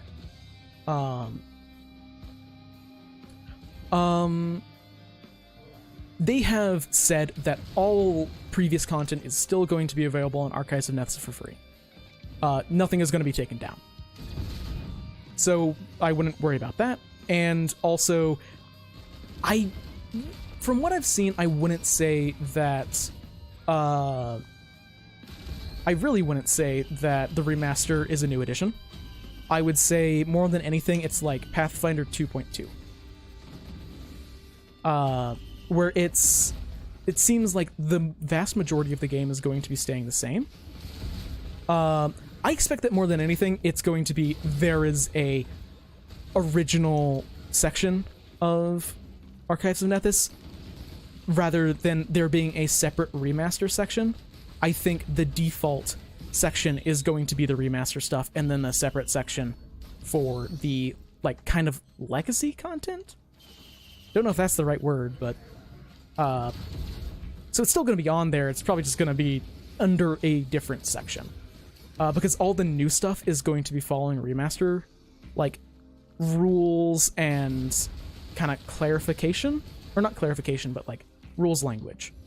So they would want the remaster stuff to be with the new stuff to make it easier for people who are getting into the game after the remaster. Yeah, and from what everything they've said, basically everything should work fine, with, like, all the old stuff should work fine without, like, basically any work. And there is going to be some work to be able to make it work with the new stuff. For some things, like, yeah, champions are gonna have it rough with no alignment. Until, you know, the remastered version of the champion comes out in March. But, like, classic wizard, oh yeah, that's gonna work fine. So you can still absolutely use it. I would hearken. Oh god, I just used hearken. Oh god, I feel like I've changed as a person. But I would generally say that the remaster is more akin to a very broad Unchained for 2E, rather than, like, the jump from... Yeah, that's a way of putting it. The remaster is more akin to the change between Pathfinder 1E and Pathfinder Unchained than it is Pathfinder 1E and Pathfinder 2E, where the vast majority of the changes are just like, well, Azamars and Tieflings don't exist. Instead, we have Nephilim, because those were, like, terms that were only being used under the OGL, so now we have to use a different term. For legal reasons, I think the vast majority of it is going to be like that. Like, yeah, spell levels are now being called spell ranks. Which, or it's either spell, I think it's spell ranks and not spell tiers. Either one I think is dramatically better than spell slots, but that doesn't, like, change how you play the game. I'm probably still going to be calling them spell slots, especially, and, like, whenever I'm playing, I'm going to be trying to be careful about using the right terminology on the channel. But whenever I'm playing, yeah, no, Force of Habit's definitely going to come out. But, like, that's not going to make you relearn the system. You'll probably have to, like, relearn how Recall Knowledge works, because they've said they're fixing that. Thank fuck. Yeah, no, I don't believe that Paizo is going to go the gaslighting route of, oh no, there is no war and bossing say. There is no Pathfinder 2E 1.0. That feels more of a Wizards of the Coast take. Which I'm mostly saying just because it's a bad idea. But...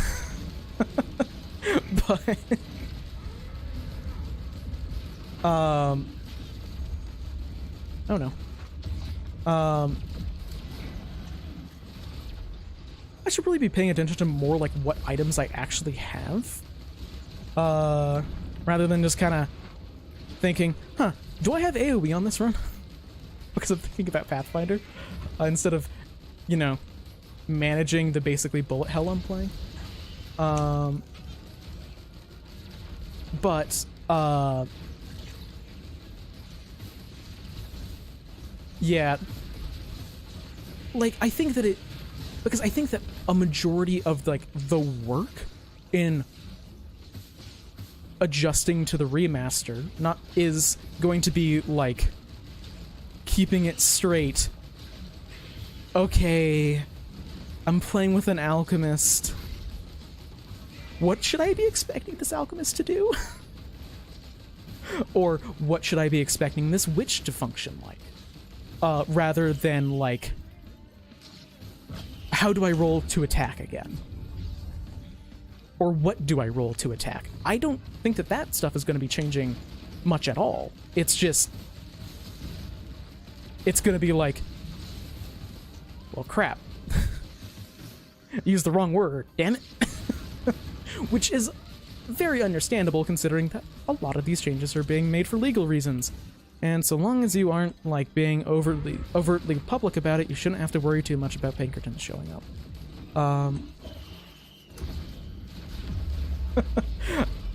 For the record, that is not the reason why.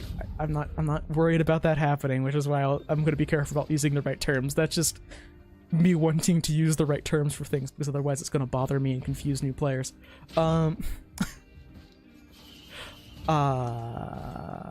Words. Kind of related to that, because I haven't talked about it yet this stream, but God, a lot of the stuff that they talked about the Darklands, which wasn't like a book announcement. They said that they're interested in doing like a Lost Omens Darklands eventually, but that it's a long way off, which, yeah, that's fair. Remaster is probably an all-hands deck situation at Paizo. I don't know when the next remaster or what it'll be is gonna be, but oh yeah, no, because I think that Off Guard is going to be, instead of Flat-Footed, I'm gonna mess that up so bad. I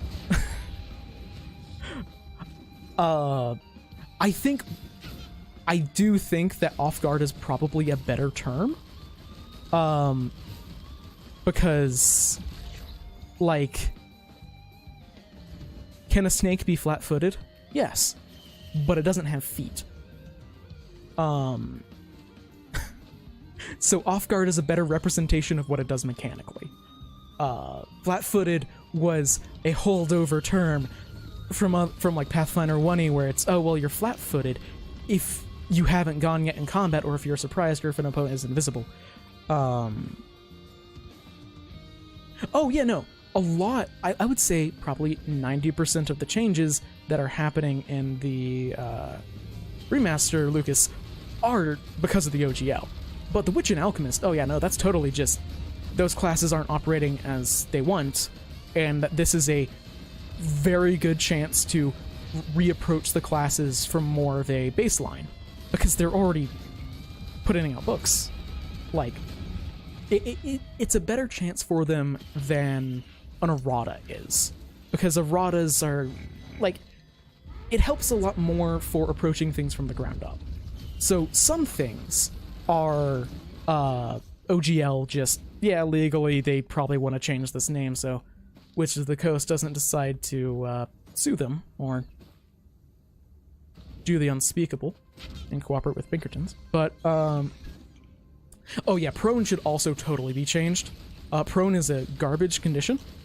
Or, sorry, prone is a garbage name for a condition, because in trip isn't entirely accurate, because you can totally trip a flying creature, but that doesn't make any sense, because you're tripping a flying creature. But mechanically it works, because you're just like knocking them off balance and making sure they can't move until they do something to right themselves. But it doesn't make sense and isn't like explicitly stated. Yeah, like I think that it was OGL stuff pushed a lot of plans forward at Paizo, where they were like, oh yeah, no, if we ever have time, it'd be nice to like take another look at the Witch or the Alchemist, but the odds of us being able to make like an Unchained version, that's pretty low. Oh wait, we're basically not rewriting, but like reformatting and rewriting a lot of the stuff in the core rulebook and the Game Master Guide and Advanced Player's Guide. Oh hell yeah, we're taking this chance. We're never getting a better one. So I think a lot of the difficulty, like for me personally, is just going to be keeping straight different rules for things that, like the small stuff that changes. But I don't expect it's going to be that bad. Like, I still mix up every once in a while what provokes an attack of opportunity between Pathfinder 1E and Pathfinder 2E. But that's not like a debilitating critical problem. And you get better at it over time. It's fun. And all hail reposition action. I don't even know what it looks like yet, but all hail. Finally, a way to move someone left. I just hope that shove isn't shove, and shove is reposition. And then they can introduce feats that change the way that reposition works, or gives you a bonus on reposition whenever you are moving an opponent directly away from you. Because then that's interesting. It raises the odds of success. And yeah, it's... yeah.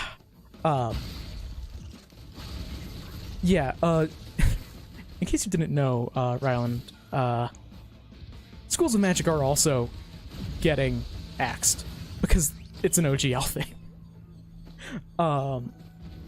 And like, I'm pretty ambivalent in regards to... Actually, I'm gonna eat a carrot real quick because I should really finish these. I have eaten like 4 of the like 13 I have.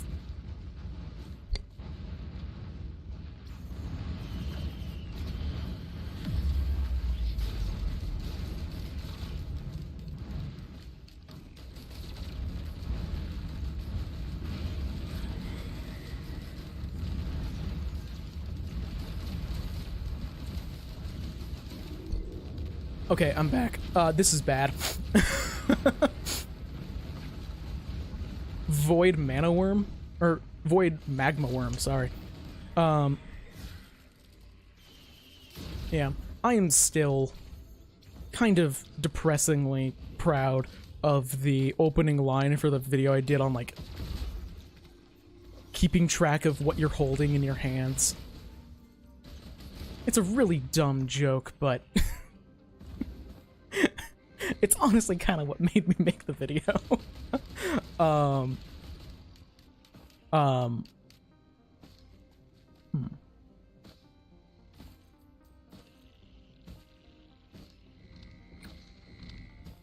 Let's see. Just catching up on things. Yeah, no, carrots are good. I don't know why. Like, I used to snack on them a ton as a kid, and then I just, like, dropped off over time, and then I was like, oh, but I like snacking on things. But it's terrible to snack on, like, chips and salsa as any kind of routine activity. Oh, wait, no, there's a much better snacking food that I know I already like.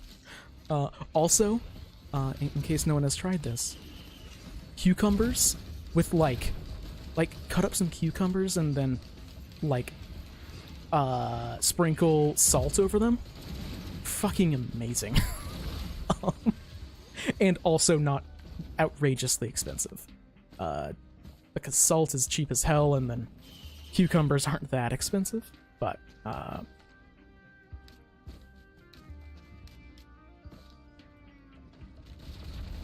yeah, what was I thinking? Oh yeah, I'm not entirely sure how to feel about drow aren't getting axed, but drow being benched maybe is the more apt descriptor. Of the, yeah, drow are incredibly D&D, and we can't really talk about them or change them in a way that we can talk about them without fundamentally changing them. So we're just not going to talk about them. They're still there. We just don't look at them. The camera never goes to the drow. Like, I get it, because, like, it's probably the best decision or way to maintain the setting while also not being on the OGL, which, like, it's a compromise. It in regards to the creative vision and what people like in the setting, and legalese. But drow can have some really interesting stuff. So it's like, it's very much a case of like, oh, I get it, but oh. They talked a bit about Underdark stuff. There was an entire they did actually talk a bit about the they're not being removed. Like explicitly they are not being removed. It's just they're not going to be appearing in like Paizo books. So they still exist canonically in Galarian. They're just not getting the attention in any of the books going forward, because if they did, that would be a bit of a problem for Paizo. So they are still there, but they can't like put out a book saying, here's what's up with the Drow, without fundamentally changing who the Drow are, which they don't want to do, or getting into some difficult situations with Wizards of the Coast. So they're still there for homebrew games. They're getting the slavery treatment of the, slavery probably still exists, but it's a pretty complicated topic socially, so we're not going to focus on slavery in any of our APs the way that some have done in the past. Brainstalks isn't terrible.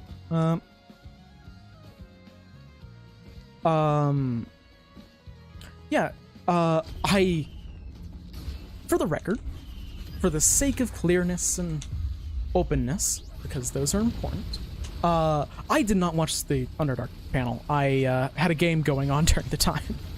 But I read through the summary that was posted to the Pathfinder 2e subreddit. All hail the Magic Sword, who makes those, along with some other people were actually helping him this time, I think. Which is good, because, God, it must be a lot of work to write recaps for that many panels at Paizocon. But, so, they're not, like, getting a huge amount of attention. Duergar aren't staying as Duergar. I think it's Harengar is going to be, like, the new name for them, because that's another name that's super tied up in the OGL. I believe it's originally a Norse name, but, like, so much of the the entire Duergar culture and identity is D&D. So they couldn't, like, keep Duergar, but there are still, like, deep dwarves.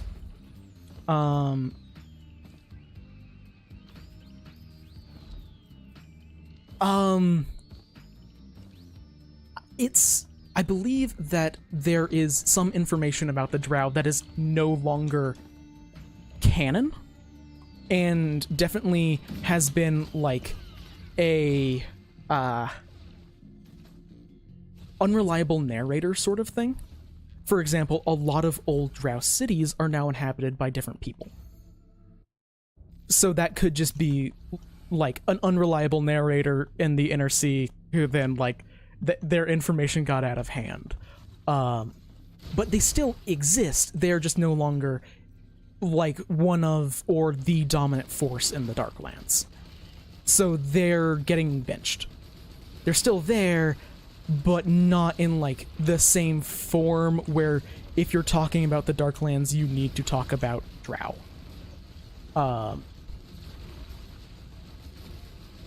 Droskar is the evil dwarf god. And they're going all in on Droskar. The changes to like Duergar culture are fantastic. Like, I love them. They openly said that a lot of Duergar, like inspiration for Duergar culture and whatnot, are being inspired by, I believe it was, pyramid scheme mentality. Because Droskar has a big thing on debts, and you fulfill the debts that you are owed, which then really impacts the culture of the Harengar. Oh yeah, and like Drow not just being like the Darklands like culture. You know how big the fucking Darklands is? but basically Droskar and Harangar in general are big into debts, which then impacts their society a lot, where people focus a huge amount on making sure that they don't owe people debts, while also trying really hard to make sure as many people as possible owed them debts. So instead of like, oh, the Duergar are like really big into slavery. No, it's not slavery. It's like, it's basically debt slavery. It's the, I'm going to raid your village, kidnap you, and then I'm going to let you go. And now you owe me because I let you go. So now you're in debt to me. If you don't follow through on my demands, I'm just going to come and kidnap you again. And I'm going to keep on doing this until you fulfill the debt that you are owed because I kidnapped you. Which is so much... Yeah, it's just slavery with extra steps, but it has that extra type of, like, intention behind it. And, like, it's way more interesting than, like, okay, well, we're just gonna enslave people and then use them for manual labor. It's the, oh no, you're free, but you owe us a debt. And that meaning so much more to them is really cool. Oh yeah, indentured servitude is just slavery by another name, but because it isn't always financial debt. Which is where I think you can get to some really interesting, like, I think that you can make such an interesting, like, political campaign set in Harangar culture.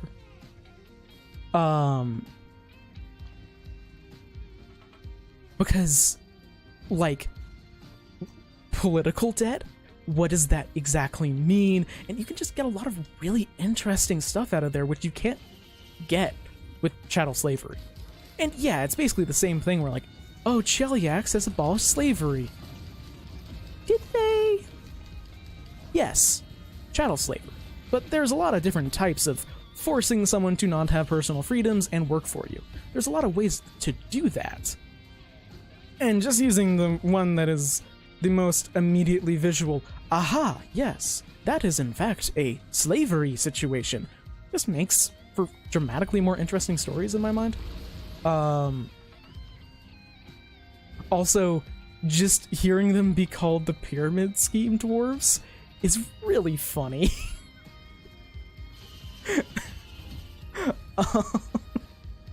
I'm just a fan of that alone.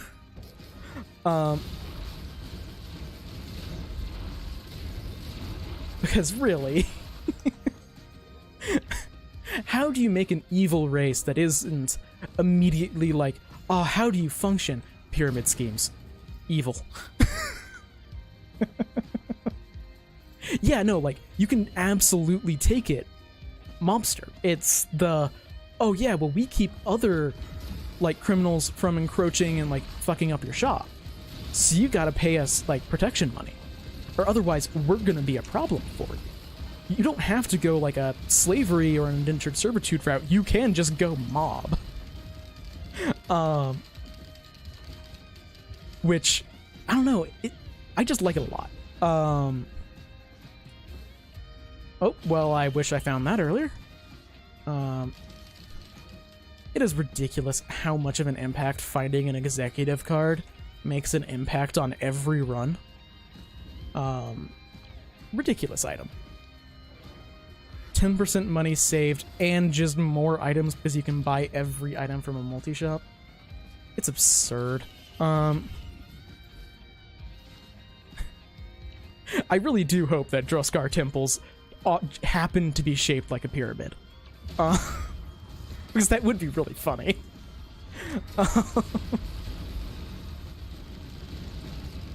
Oh, in case anyone hasn't seen this, it's just one of my favorite little stupid things. It's not like, oh god, I can at least get, oh god, I'm too far away to actually shoot him.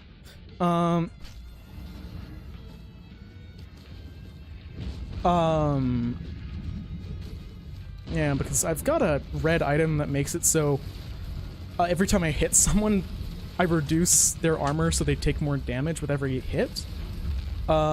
Which... Oh god, thank you. That was enough. Oh no. No. Quick. Get me out of here. Which is very good because I'm basically relying on sustained damage to kill these. Oh god, I almost just died.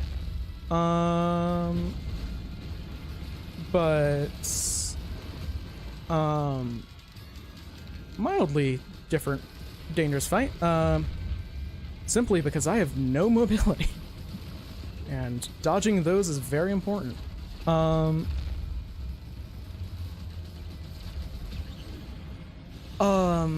yeah, just a small thing. It's not about the Darklands. So I'll go back to talking about that in a bit because there's more I want to say. But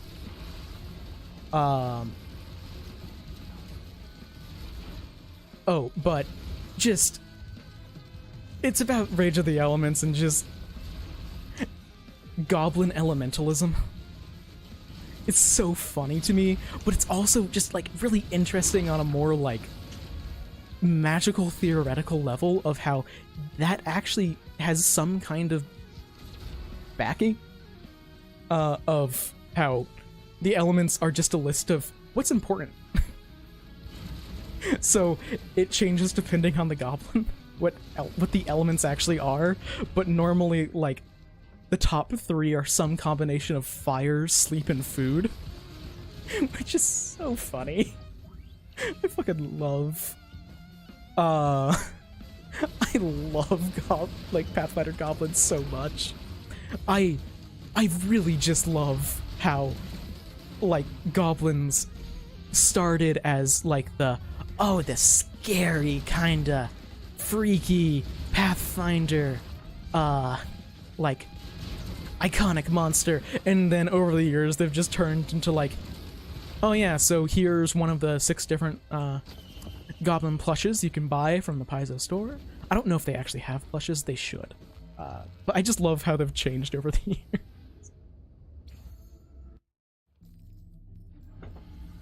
Yeah, goblins are just great.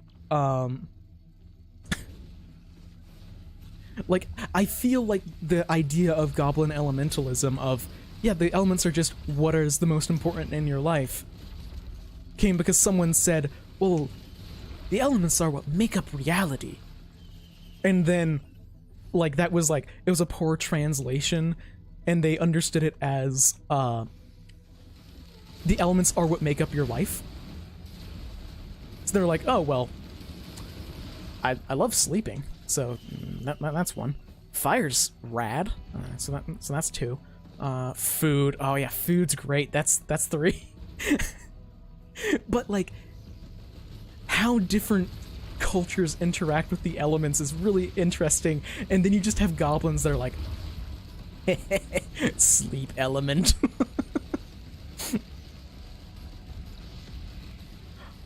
I don't even know if I'd call him silly goblin or silly golem because like it depends a lot on what kind of role goblins are playing in like the context of the situation, because like if goblins are still antagonists, then I would say yeah, no, like silly golem is a pretty apt descriptor. They're still kind of sinister, and they still kind of have that there, where you know they're dangerous, but also, oh, look at them. But if they're like just there for like kind of comedic purposes, then oh god, I don't know what comparison we'd use, but like Looney Tunes character maybe. I mean that positively. Like one of the first things that I believe happened in...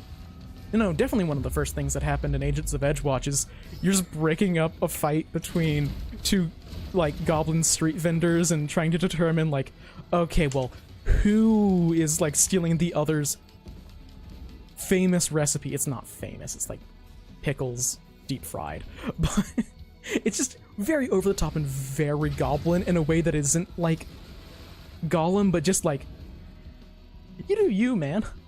Good for you. And regarding me not going to the Void area, Onion or Onionite, mostly because I'm using this. I mainly use Risk of Rain whenever I'm streaming as a brain off. I just need to do things with my hands and eyes, or otherwise I don't think well, and don't have a lot of patience, and that would drive me insane to stream. And I have to think more if I go to the Void area. So I can just keep on doing basic ass runs without much difficulty. But going elsewhere I have to think, and I'm already having to think about Pathfinder. And sleep kineticist, if you want a sleep kineticist, I would love that. But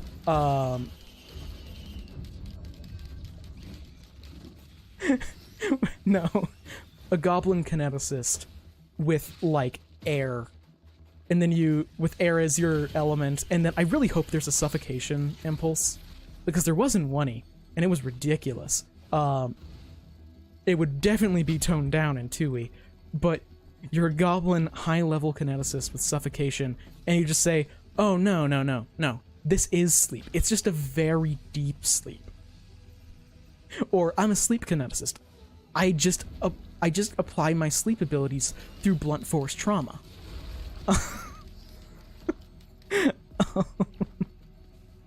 Oh yeah, no, gremlins. Yeah, no, that's fair. But if you want a sleep focused character, Sleepwalker is for you. I just had an idea for a. Oh, now I want to. Damn, I keep on having ideas.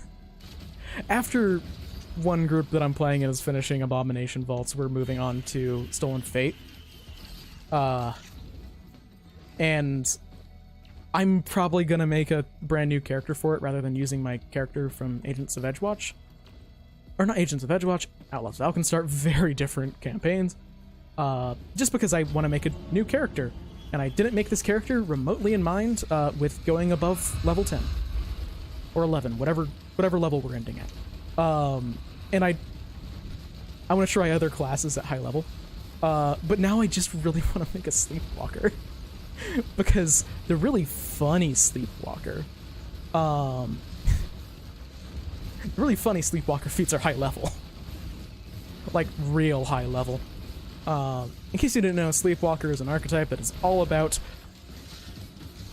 kind of entering a half asleep state, which gives you some buffs and some negatives, but then you can do a bunch of really weird stuff because you're asleep. Like, you get a bonus on will saves, but you get a penalty on perception checks as the base ability, which the only limitation is you can only do it once a minute as an action, and then you can't do it again for another minute. But stuff like, oh, on my next saving throw or skill check, I roll twice and take the better as an action. The only limit is I can only do it once a turn. But the high level stuff has stuff, or you can also infiltrate dreams to figure out like people's thoughts, which mechanically works as you recall knowledge using their own skills because they know what you're looking for. It's a very fun archetype, but then you get higher level stuff, which easily my two favorite feats from the archetype that are just so silly are one, which I don't forget what it's called, but I just think of it as dream logic, because it is whenever you're in your like sleep trance, you operate off of dream logic, or rather you make other people operate off of dream logic. So you know how in a dream, like, unless you like stop and question what you're doing, it isn't like You don't think about how what's happening is weird. That now happens to everyone around you whenever you enter your sleep trance.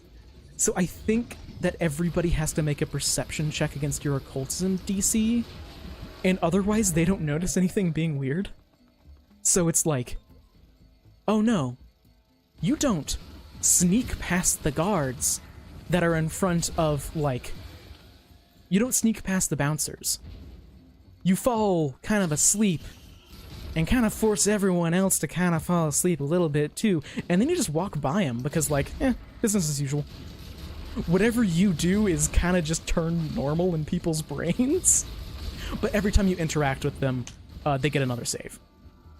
But it's still... And I think they automatically succeed if you attack.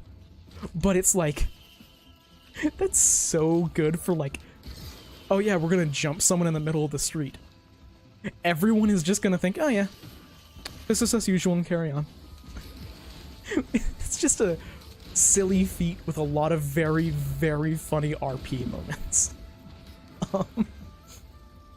But I mean, it feels unfair to say that my favorite feat in an archetype is, like, the level 18 or 21, because, like, yeah, duh.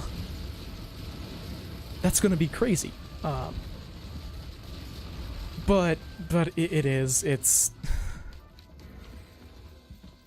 It makes it so whenever you fall asleep, like, you are legitimately asleep. Like, you have fallen asleep for the night. You are no longer unconscious. Like, you do not gain the blinded condition whenever you fall asleep. You do not, necessarily gain the prone condition. Instead, you're slowed too. I don't know if you're flat-footed either. But you could just walk around, you can do stuff. Because you're so used to being asleep all the time that... Or, sorry, you're so used to sleepwalking while you're awake that you just have control over your sleepwalking when you're asleep. And it's still restful sleep for you. So it's like... You can be passed out entirely, walking circles around the camp, and still be on watch. And you can also just have the fun moment of, like, the super high-level character who has legends told about the time that they entered into, like, a bandit encampment, completely, like, asleep, and fought them all. Oh no, like, you're still aware and in control of what you're doing while you're asleep, it's just you're out. I think it is a very, very up to, regards to how much you remember. That feels like that's just a in-character decision. How much do you think that you want your character to be aware of? Because it doesn't say. But one kind of simple character concept, which is, for the record, this is how I often, like, come up with ideas for characters, is I was like, what's the best will save you can get in the game? And then I was like, okay, so probably Thaumaturge. I think Thaumaturges have one of the best will saves progressions in the game. And then Sleepwalker, because Sleepwalker's like a +2 bonus on all will saves. Hey there, Hector. Nice to have you here. But I ultimately ended up not making the ultimate will save character, though that character still remained perpetually exhausted. Rest in peace. Maybe having a 12 con frontliner as one of our, like, 2 frontliners. Maybe that wasn't a good idea. That party did TPK.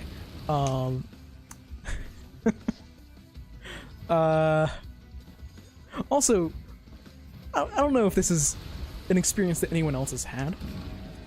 Because I don't know how many people have actually experienced, like, TPKs. Especially with, like, experienced groups. But the...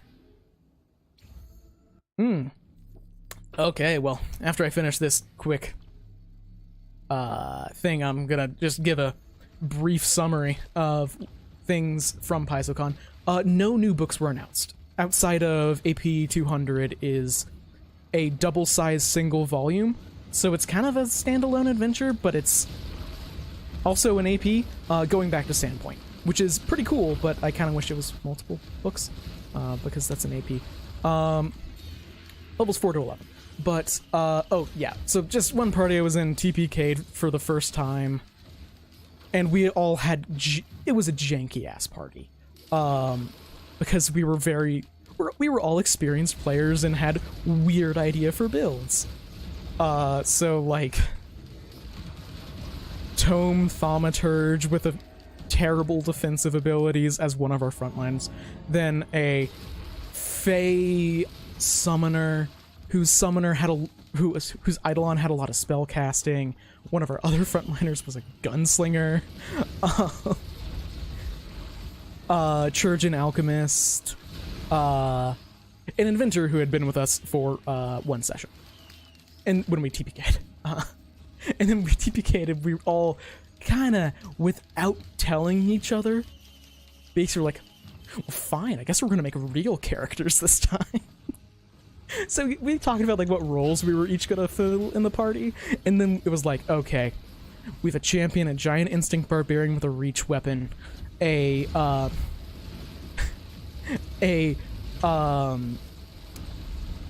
forensic, not acumen, forensic methodology, investigator with the medic archetype. And it's like, oh, we all made optimized characters. And it's been a slaughter since the TPK. It's like, huh, I wonder how frequently that happens. Of, let's make a really fun kind of out there build. Oh wait, no, we died? Okay then. Now it's personal. Oh no. I should think a little bit more about what I'm doing. And we're still having a blast with the characters, but now we make a lot more jokes about our giant instinct barbarian casting like enemy to paste, a special barbarian exclusive spell. 70 damage attack of opportunity, let's go. The Dwarven Dardurger is a silly weapon. It's a very good one. And it's really funny to think about a giant instinct barbarian having it, because it's basically just a block of, like, steel on a chain, and then a giant instinct barbarian wielding one. We're just joking about how it's just, like, a 300-pound tungsten cube on a chain. I think the actual verbatim joke was, like, enemy to giblets, or enemy to fine red mist. Because he did like 80% of the party's damage in one encounter. He kept on rolling like 15 plus on every attack. It was actually kind of disgusting. Anyway, Paizocon stuff. So no new books were announced, but a lot of information, or a fair amount of information, was given for Readmaster books, Howl of the Wild, and Darklands stuff, and obviously Rage of the Elements.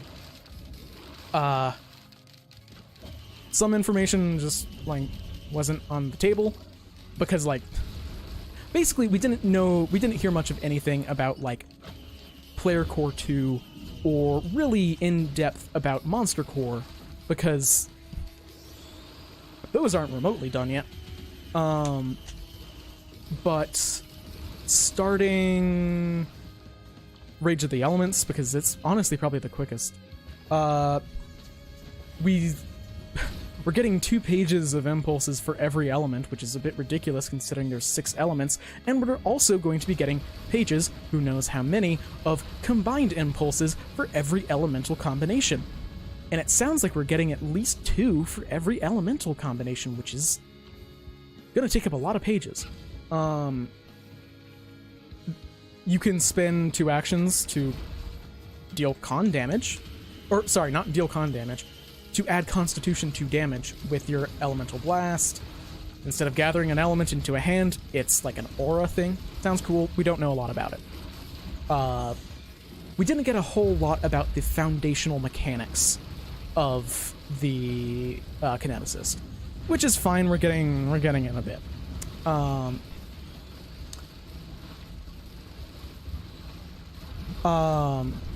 yeah, our party was playing very much like a team. It was just, like, very much everyone decided to see if they could fit the square peg into the round hole. To, like, fulfill their role.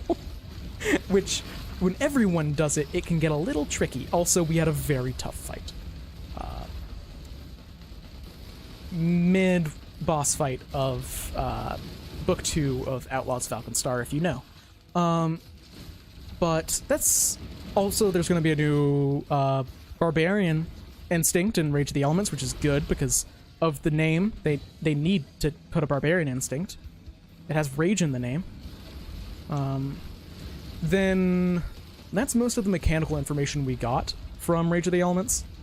They didn't really focus on it a huge amount. They were mainly focusing on remaster stuff. Howl of the Wild, in case you weren't aware of it. I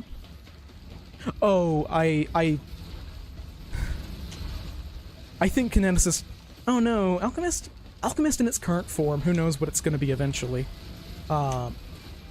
Probably still has more pages than the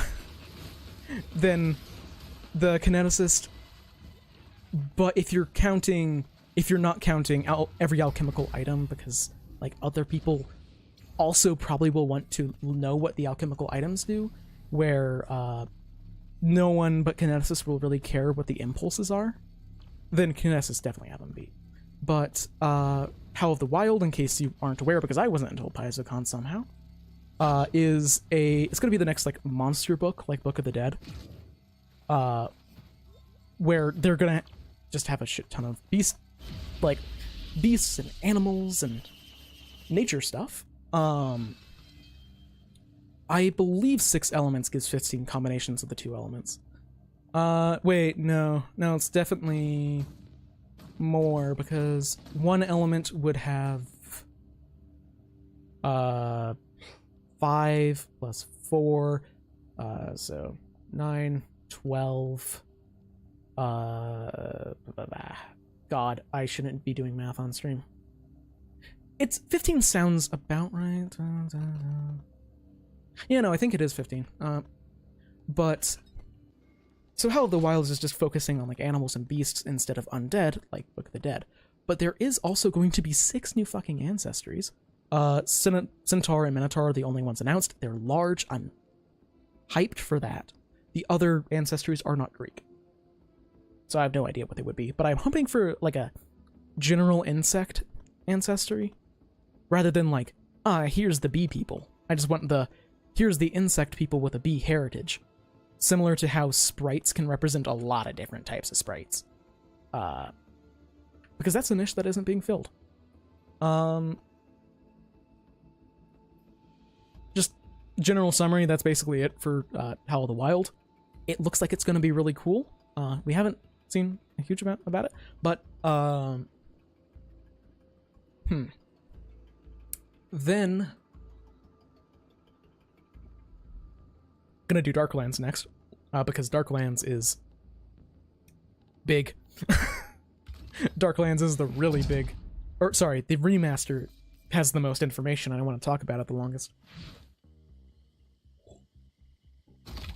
Yeah, I want to see how they're approaching large ancestries, and, like, especially just because, like, oh hell yeah, we're gonna have actual rules for how to handle large-sized creatures moving through 5-foot hallways. It better not be the squeeze action. it better be difficult terrain, but it'd be nice to have direct clarification from Paizo.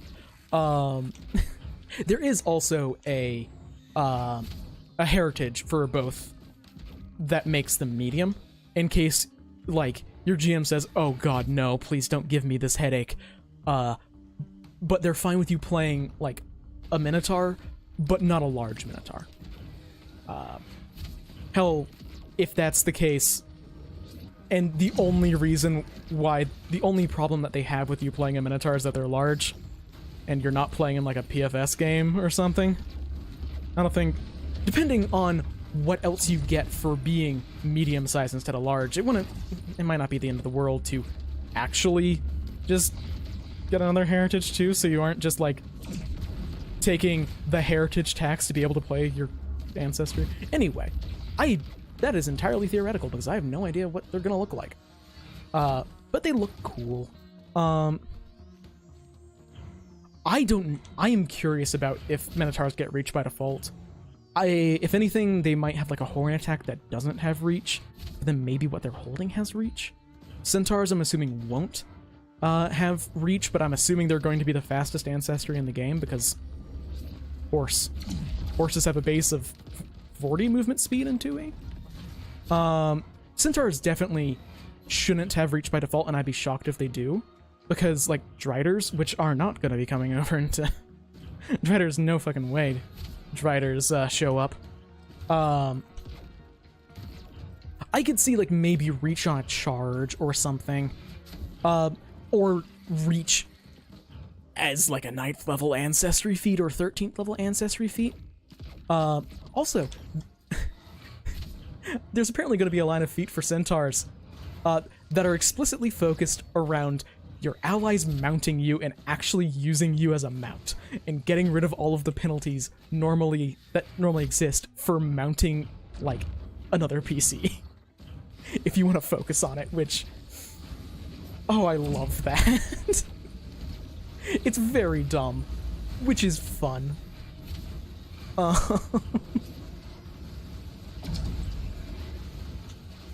Cavalier. 2 Cavaliers in a party with 2 Centaurs win. And also the Centaurs are Cavaliers. They are their own mount. But words. Oh yeah, there's a big focus with Minotaurs on like construction and building labyrinths, but it isn't always physical labyrinths. It can be like mental labyrinths. If you confuse someone hard enough and trap them somewhere mentally, is that a labyrinth? Some Minotaurs would say yes. Which is just funny. I think they are going to be losing their connection to Bahamut though, because Bahamut specifically as the like progenitor of Minotaurs is an OGL thing, so they can't exactly keep that around. But they're keeping the Labyrinth connection. Just Bahamut is losing the Minotaur connection.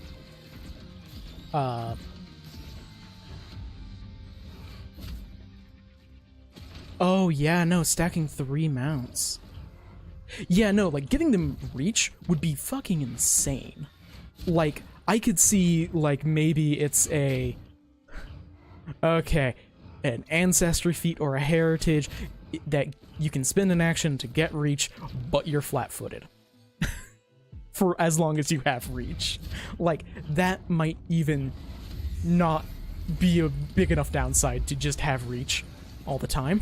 Because God, reach is good. I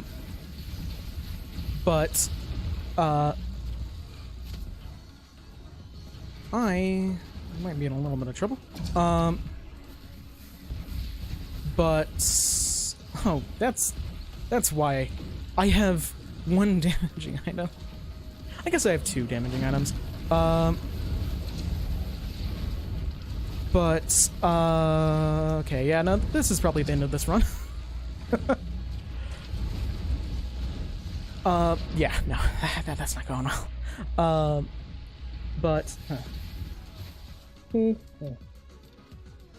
Centaurs definitely won't have mounts. Or, sorry, Centaurs definitely won't have reach, because Driders don't have reach. Outside of using a normal reach weapon as a Drider. Screw it, let's do another Huntress run. It's been a while. Couple of hours. But then to briefly run over the Darklands changes, because there weren't any like books announced. They talked a bit about High Helm, which is looking fucking amazing. The Stalwart Defender is going to be coming in High Helm, in the Lost Omens High Helm book, which is cool. We don't know anything about it outside of some very general descriptors of, yeah, they're super focused on defense. They apparently have some stuff to, like, stomp and make difficult terrain. Stalwart Defender stuff. Oh, they're also apparently resistant to all damage in some form or another. Stalwart Defenders are really cool. Hopefully they have the ability to move. Just another potent downside, but one that allows them to play the game, because movement is so important in 2e. But the High Helm looks really cool. Like, it looks like a really cool Lost Omens book. I don't know if it'll match the sheer bombacity of Firebrands, but I don't know if anything can match the sheer bombacity of Firebrands. Really. Firebrands is so stupid. I love it. It knows it's stupid. Half the time. And it's very serious the other half. I have no idea what books would have been changed because of OGL stuff, but I'll grab that in a bit. The main changes for the Darklands is, well, really a lot, because a lot of stuff from the Darklands is just kind of Underdark, which they can't use. So, like, Snurf Niblin are kind of being renamed and also kind of put behind a curtain and not being looked at. Like, they're going to be getting a different name, and there are, like, Umbral Gnomes. But I think there are differences between Umbral Gnomes and Deep Gnomes. I could be forgetting that. Honestly, the gnome stuff is the stuff I'm remembering the least. But the name is definitely changing. I'm just forgetting what to. The Duergar are getting rechanged and getting a bit of a culture shift, which is good because their culture before isn't necessarily the most interesting thing in the world. Droskar is cool, but maybe just all in on slavery isn't always the most interesting thing.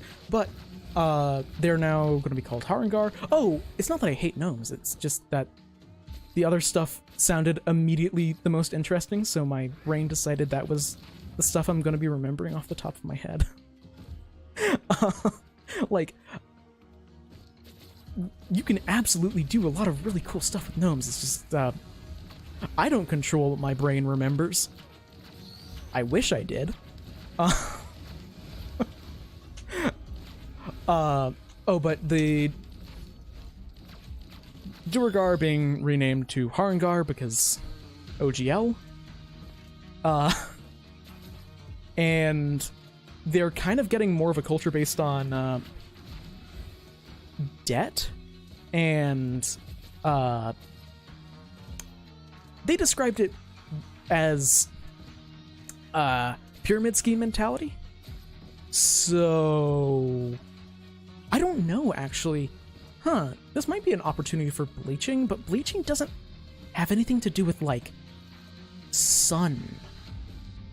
It's like a curiosity thing. I'd love for there to be more, like, bleaching, like bleachling stuff, because it's there in Starfinder. So it'd be fucking rad if they got some more, if they gave the bleaching a little bit more of a look in 2e. But, so, like, there's more of a focus with the Harangar, aka Duergar. I'm gonna mess that up so much. Of, like, oh, I'm going to kidnap people. And I'm gonna let them go because now they owe me, because I let them go. and I like didn't kill them. So now they owe me things, and if they don't follow through on what they owe me, then I'm just gonna kidnap them again until they like follow through on the debt, which is really interesting. They phrased it probably dramatically better than me. But there is a summary on Reddit for a lot of the panels. All hail the Magic Sword, the creator of a whole lot of summary documents over the years.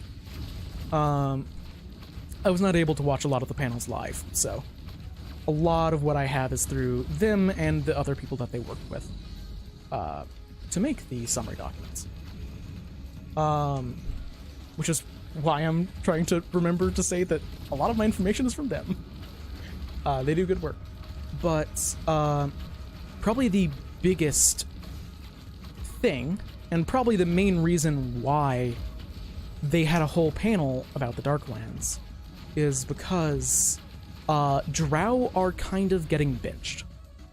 Because you can't change the Drow enough to where they're fine and like OGL free without fundamentally changing like everything about the Drow. And they don't want to fundamentally change everything about the Drow.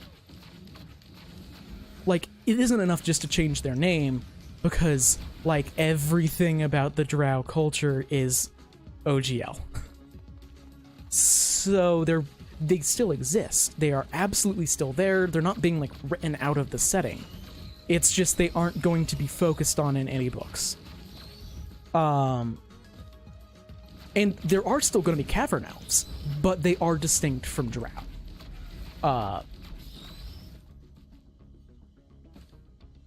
I am not certain what's going to be happening with Drow deities. I imagine it depends a bit on where those deities came from. Like, if those deities are just, like, OGL, then they might be gone too. Or they might just be turned into general demon lords rather than Drow pantheon. Or they might just be turned into evil elf gods. I don't know. I can't say for certain. I'm entirely spitballing here with no evidence to back up what I'm saying. But so they're still gonna be there, but the camera, if this was a show, is never going to show them. The same way, it's similar to how Paizo basically said, yeah, none of our books are going to focus on slavery because it's a complicated subject, yada yada yada. Slavery is still going to exist somewhere in Galarian, it's just none of our APs are going to focus on, like, you were enslaved, or you were caught by slavers, or that kind of stuff. Still there, just they're no longer the main players in the Darklands. Which is a bit of a shame, but I'm way more excited for the people that are now going to be the main, like, bad guys of the Darklands. Because they're serpent folk, which is so exciting as someone who is maybe a little bit too invested in Galarian lore. Because serpent folk have been, like, it feels like they've been dangling there for so long and never getting, like, attention. Because in case people aren't aware, Galarian is a stupidly old planet in terms of civilizations. Their current age is Age of Darkness. I forget what Age of Lost Omens. There's a reason why it's called the setting of Lost Omens. I forget what the age was before Eridan's death. But it had a name. And then there was the Age of Darkness after Earthfall, and then there was another one before that I'm forgetting. And then all the way back, like, probably 15,000, 20,000 years ago, which is absurd, was the Age of Serpents that went on for a very, very long time, as serpent folk basically ruled the world. I don't remember if, like, humans even existed, or if they were, like, a slave race or what. But regardless, serpent folk were really evil. Really. And eventually they were all, like, taken down by a lot of the empires from the time before Starfall. Age of Ashes? I don't think so. It's something like Age of Myth or Age of Legend. I am completely forgetting. I definitely know Age of Darkness and or Era of Darkness, Era of Lost Omen. Era of Legend is probably a Zelda thing though, because it's a fucking mess. Oh, the AP. The decision regarding slavery was a not necessarily recent, but like a 1 or 2 years ago at this point decision. So Age of Ashes was already out. It was more of a, in the future, we're going to be doing this, rather than a, we're going to retroactively change this. So it just means that, like, slavery plot lines are not going to be centerpiece in Paizo adventures going forward. Even if they, and if they were in the past, that's the past. It's just not going to happen going forward.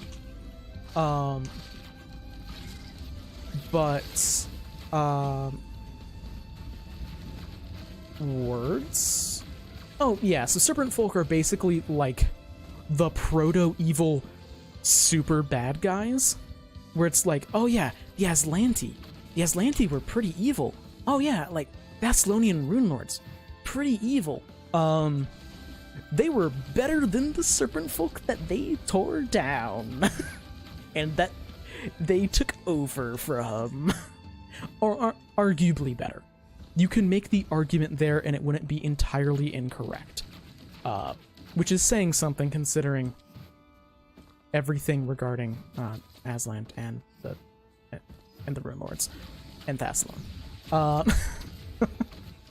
You know, the people who have an entire type of magic about sins. But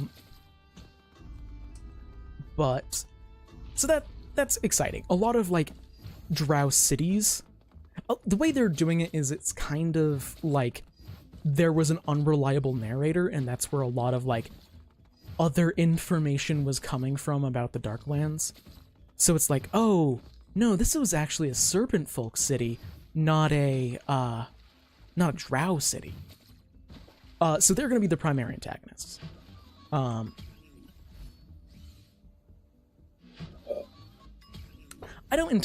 not entirely there for the slavery thing, but I kind of get it and I kind of don't.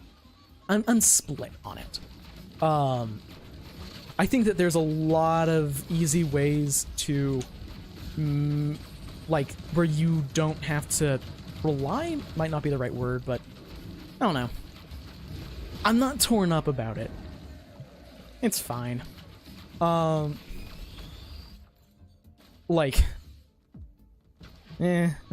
very impartial about it. It's not like I am a big fan of slavery plotlines.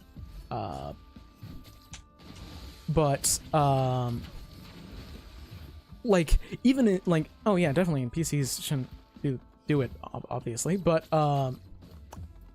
like, I'm not, like, particularly partial to that type of plot. So, I don't really care.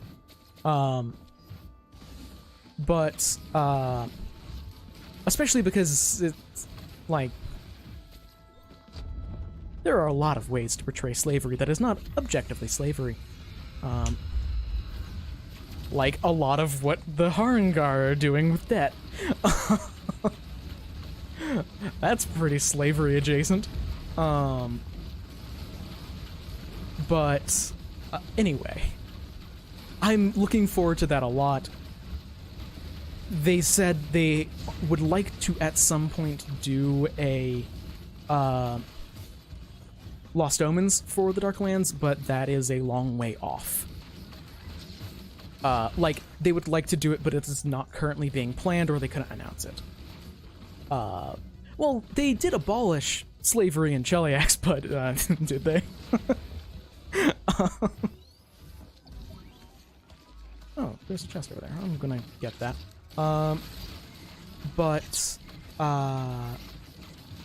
So, then we get to the actual bulk of everything. That was talked to, not really the bulk, but the most, like, big things from Paizocon, which were, of course, the remaster. Because obviously, the remaster's big news. And they just talked about it a lot because it's the main thing people had questions about. So, they didn't talk a lot about Player Core 2 or Monster Core, because those are a long way out and are almost certainly not remotely near the final version. Also, they're gonna apparently announce a new book at Gen Con. I don't know what it is. It's probably a new AP, but I don't know. They've just said probably something new at Gen Con.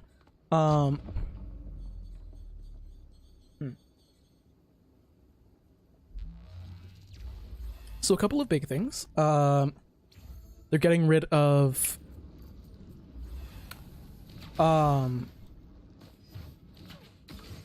there's a couple big things. Alignment, I've already talked about that a fair amount on this channel.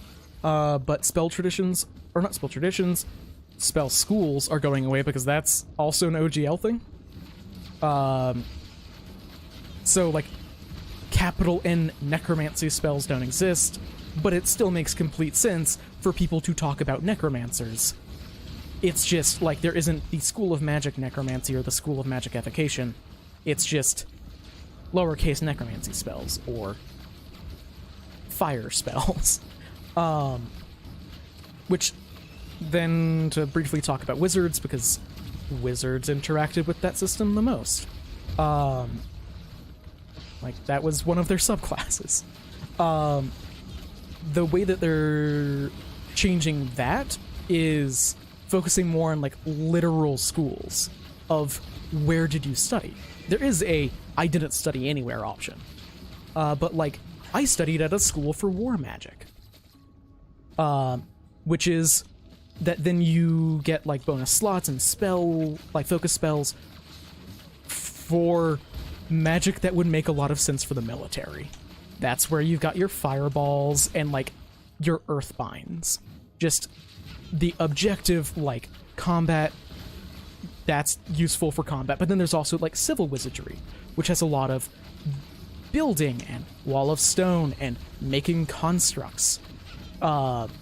And like protean body, which has a lot of messing with the body. I'm assuming there's going to be one for mind stuff. And we don't know a lot of the details about how it's going to work, but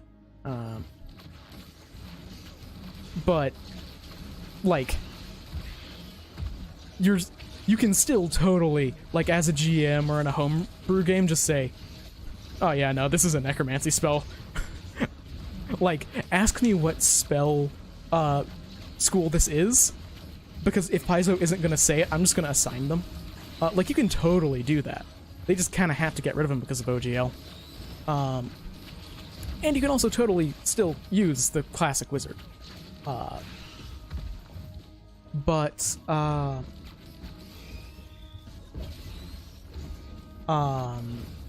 Then another change. This is a bit in regarding to the, like, holy, unholy damage.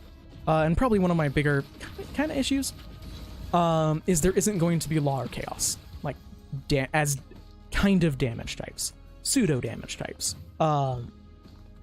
Because the way that it works now is that there's a new damage type called spirit damage, which is kind of just universal. If something has, like, a soul, it can get damaged by spirit damage. So, like, I think I'm pretty certain that it doesn't work on constructs, but I'm not actually certain about that. The phrase that sticks out to me in my memory is, that it basically works on everything that isn't a rock. So I don't know if that includes constructs. It might depend on the construct. Maybe if it's immune to, like, if it has a brain, it can take spirit damage. I don't know. I could see it going either way. But something like Divine Lance does spirit damage now. And then you can sanctify yourself to a particular deity, which then changes how your spirit damage interacts with other people. So if you're sanctified to Serenray, your spirit damage is holy, meaning it does more damage to fiends. If you're sanctified to Asmodeus, same thing but for Celestials. I just kind of wish that there... Like, don't get me wrong, there's still absolutely law versus chaos as, like, a thing. It just doesn't have the same kind of mechanical backing to it as it does now. Oh, and I totally think law versus chaos, or order versus chaos is a much better term, or wording. I think that it's dramatically more interesting, but at the same time, it's like, if I'm thinking about it, and this is something that they did say, is they, like, looked through everything that they've put out so far, and law versus chaos almost exclusively came up whenever good and evil came up. Where it was like, well, here are the rules for good and evil creatures, and then here's the rules for lawful and chaotic creatures. It was rare where there would be like, oh, here's a spell that does law damage. And it'd be like, okay. Every once in a while you'll get some stuff, but okay. That was a very quick death. It's like Aeons and Proteans still exist, and they still absolutely fucking hate each other. But you can't sanctify yourself to Abadar to deal, like, extra law stuff with your spirit damage. I don't think that it's a perfect way of dealing things. It's probably my least favorite change in the remaster. And that's saying something because I'm like, man, that's a shame. And that's my least favorite thing. Carrot break. 1 second.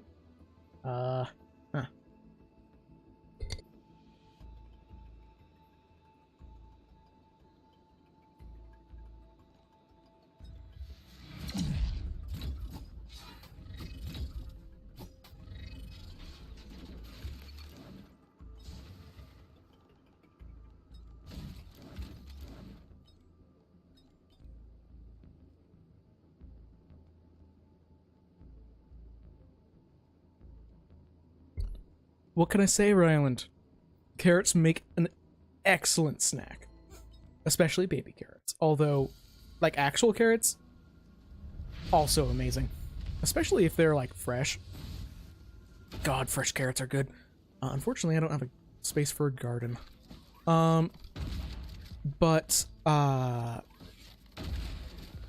Thinking, like, mechanics stuff, they didn't talk all that much, really, about, like, alignment stuff outside of it was the most controversial change that they made in the remaster, which I'm not surprised about. Like, controversial internally at Paizo.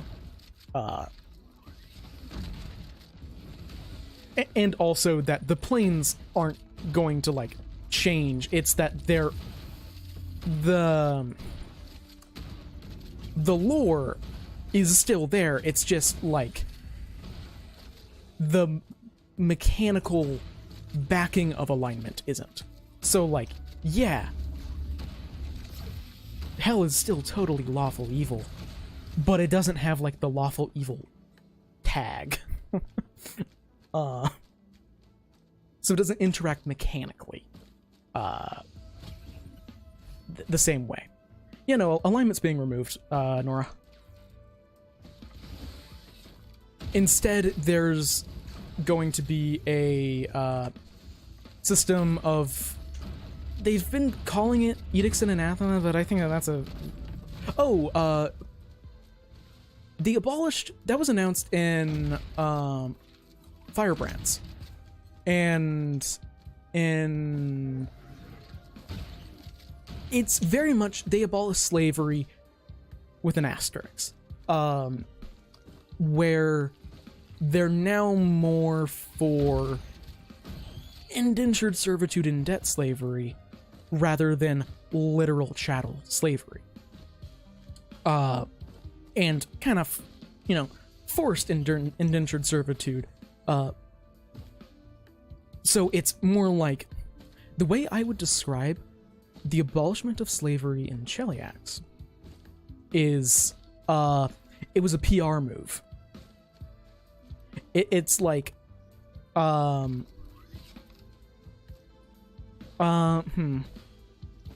maybe this isn't the best example, but it kind of works.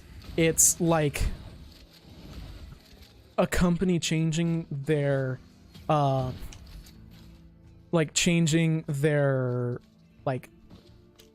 profile picture on Twitter to be rainbow themed during Pride Month, and then changing it back immediately afterwards, where it's like, aha, you see, we are good, and you should forget everything else we're doing and not think about our past.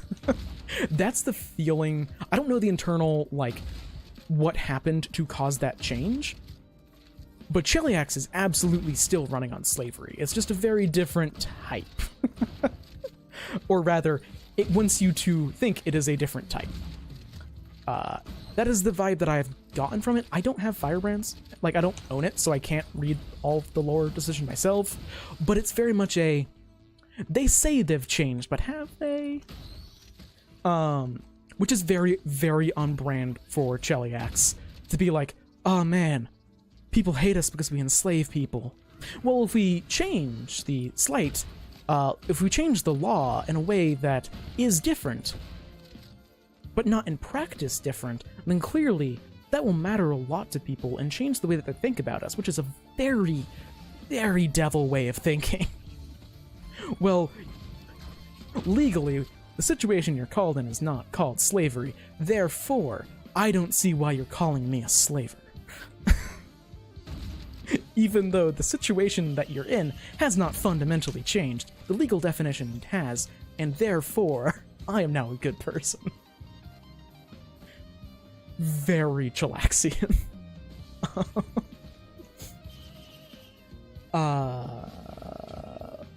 Oh, yeah. Then they went into... Actually, let's save class changes for a little bit, because that'll take a while.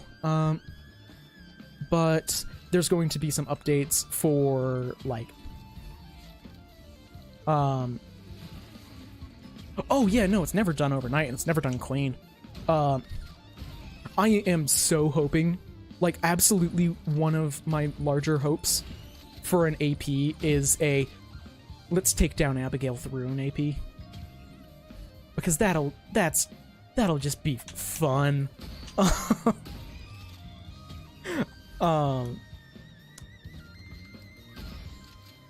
But words in my head. Oh yeah, so there's going to be some skill changes. They have confirmed they are adjusting recall knowledge in some way. We don't know how, but they're approaching it. There's going to be some kind of reposition action, like athletics action.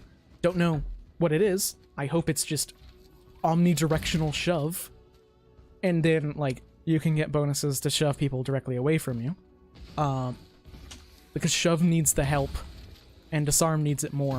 But so that I think is a good move in the right direction. Those are the only ones that I believe they've expressly mentioned in regards to changing a bit of how skills work. But so long as that's the direction they're going in, I'm a big fan. Reposition enemies to the... I'm gonna reposition you to the Boneyard. I wish that I had thought about that as a line whenever I was playing a wrestler. I had Whirling Throw. And I think I've mentioned this in 50% of my streams. Easily the funniest combo that you can possibly have in the entire game is a character with Whirling Throw and also a character in the party who's able to cast Prismatic Wall. Oh, I can throw people into hazardous areas. And, oh, I can make a spell that requires people to make 7 saving throws. of increasingly debilitating conditions. Starts off just like 15 fire damage, ends with plane shift. But it's really funny. Prismatic Wall is, I think, one of the silliest spells in the game, because it is such a legacy spell of, like, oh, this is a block of text, and you have to go to, like, 3 different web pages to understand what it does. Oh yeah, this is a one-use spell. It's very funny, but yeeting people through Prismatic Walls is a blast. So long as the rest of the party also makes their saving throw against being blinded. That may have come up multiple times. And my Agents of Edgewatch AP. I was the wrestler, not the blinder.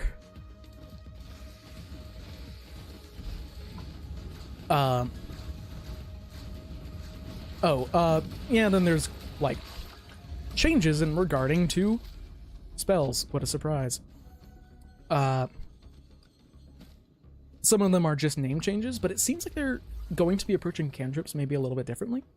At the very least, there are 2 cantrips that seem new, or they're just somehow vastly different, like, changes to produce flame and Ray of Frost. I highly doubt that they are Ray of Frost and produce flame, just because of how different they are. One of them is ignition. I think it just lights someone on fire for persistent fire damage. It didn't sound like there was an attack roll involved, which is why I don't think that it's produce flame.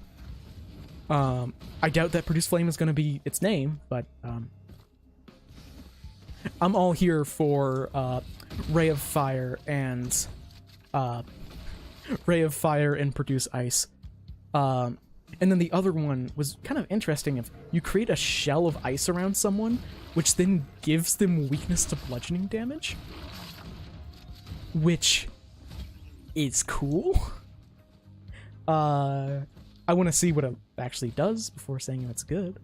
To be fair, about the only having 5 cantrip slots, makes cantrip expansion a better feat. Even though, like, yeah, just a multi-class archetype is often better, because it just gives you the same amount of cantrips. But like, oh yeah, that's cool. Those sound like interesting cantrips. I want to see more. And that's about what I can think of in terms of, like, spell changes. There are going to be talisman changes in Game Master Core. We don't know what they are, but they talked about them a bit more. But class changes, because they talked a lot about class changes. I think there's 8 classes total in the... I don't think you can take cantrip expansion more than once, but arguably you can if it's a multi-class feat. So it's like, okay, I'm a sorcerer, I take the Bard Dedication to get 2 more occult spells, and then I take cantrip expansion as a sorcerer feat, and then I take cantrip expansion as a bard feat. I think that might work. I don't think it would, but I think it might.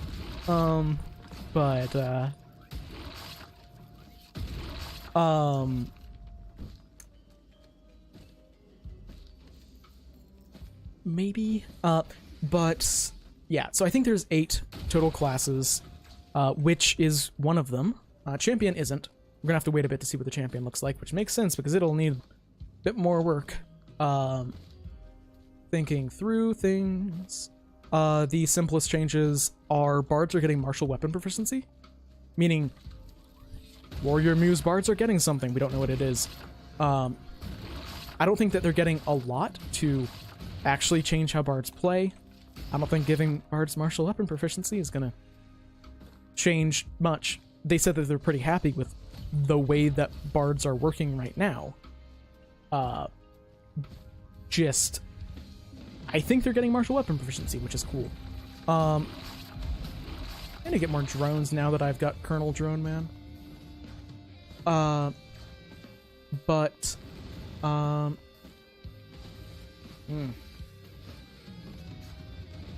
Then another pretty easy change is rogues are getting martial weapon proficiency. Hell yeah.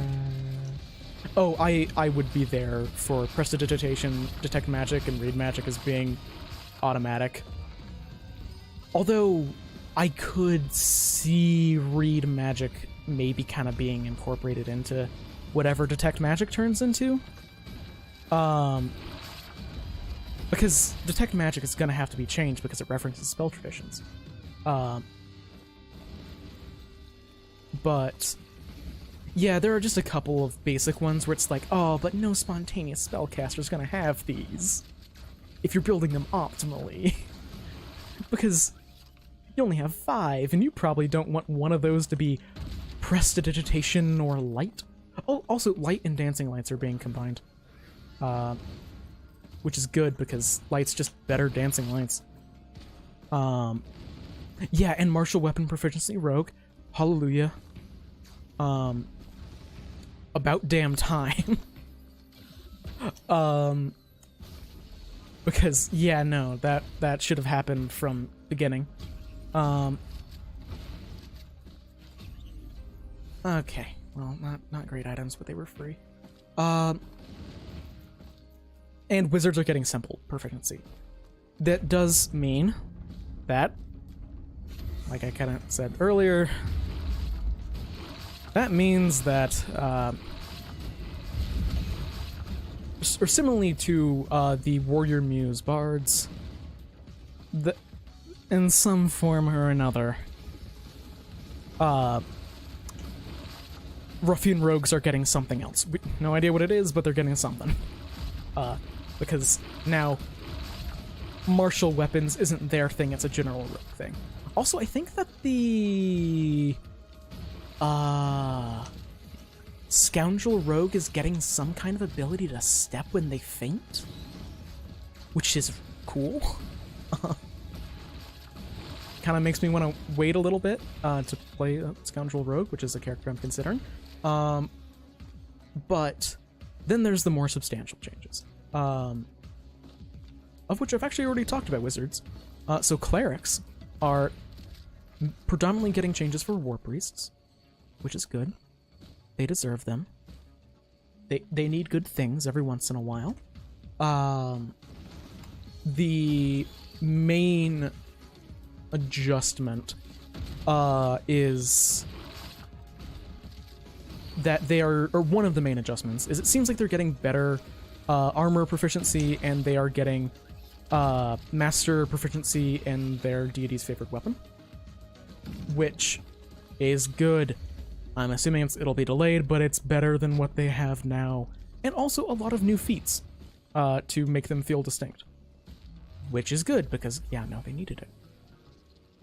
And yeah, viable Soul Forger rogue, thank God. I want to play a Soul Forger so bad. There's a reason it's like a Soul Forger breakdown is the like 3rd video on my channel. Don't watch it, it's bad. I'm not 100% certain about the armor proficiency, but I know for certain about the weapon proficiency. I know that they mentioned how, like, how they acknowledged that taking like a sentinel dedication basically just makes you, as a cloistered cleric, basically just makes you into a war priest. So I'm certain there's gotta be some weapon. Wait, no, it's armor proficiency as a feat within cleric. That's it. You can get heavy armor proficiency as a feat within cleric? Because I don't think cleric war priests automatically have it? I'm forgetting 100% like the exact details of the changes because my relationship when it comes to the cleric and war priests in general is I know that there's been a lot of talking about it, but I don't have a huge amount of personal investment. So I didn't remember it as much, because I haven't played with a war priest, or am currently playing with a war priest. But they seem to be in a lot better place basic proficiency-wise, which is very good. Then witches. Got a lot of changes. They look good.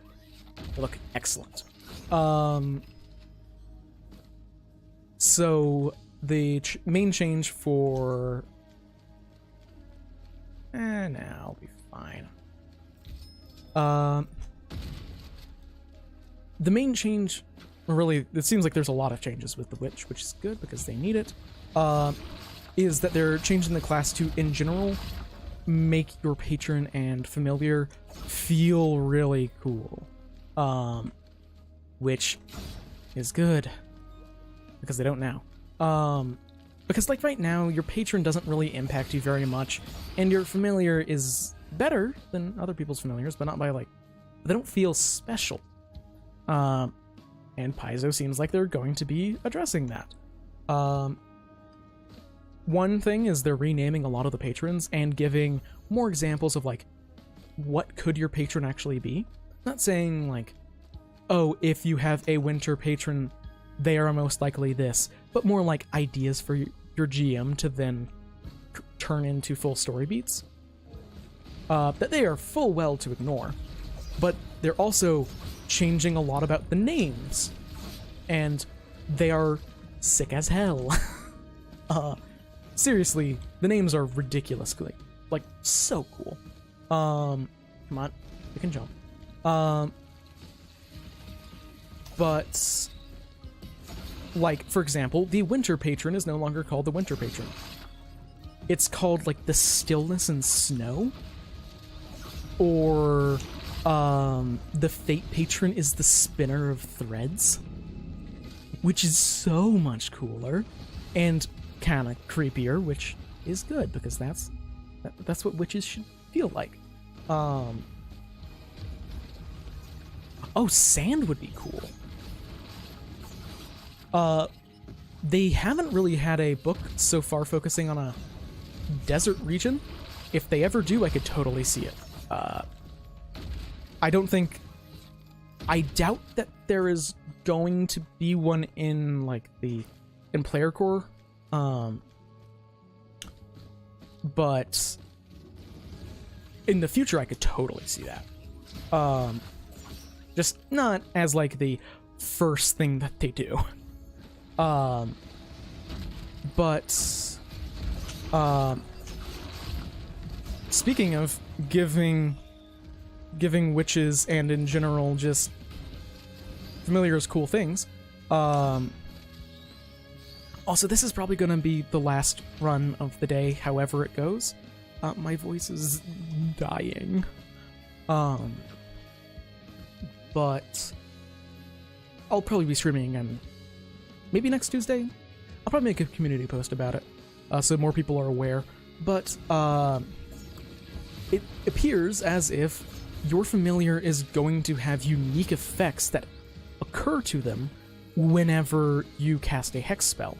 I don't know if it's cast a hex spell or sustain a hex spell or both. I don't know if it has to use a focus point. I can't remember off the top of my head. I think it's just cast and or sustain a hex spell. A different phenomenon kind of thing happens around your familiar, which is rad. The example that was given was for the Rune Patron, which I'm forgetting the brand new fancy smancy name. Because tired, and I read this like 3 days ago. Probably longer actually. I remember the Spinner of Threads as the Fate Patron because I'm currently playing with a Fate Patron whose patron is spider themed, and it just is too convenient that the Fate Patron is being reflavored to be called the Spinner of Webs. Their patron is the Witch of Webs. But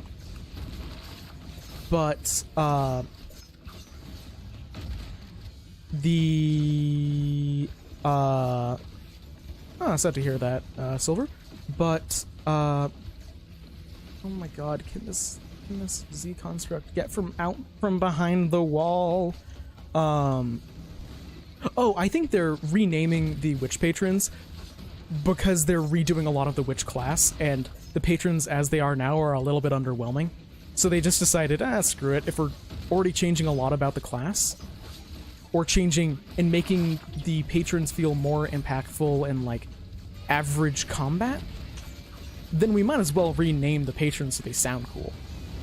Oh my god. Get back here.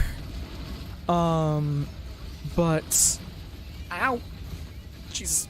Oh yeah, so what I was saying is that whenever you cast a hex spell as a rune, or not, or rune, also known as some other cool name that I can't remember,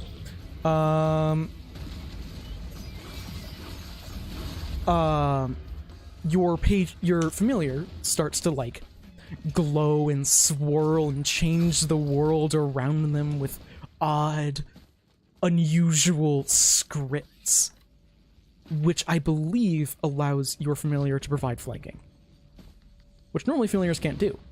And I think that's just like a basic ability of the rune patron.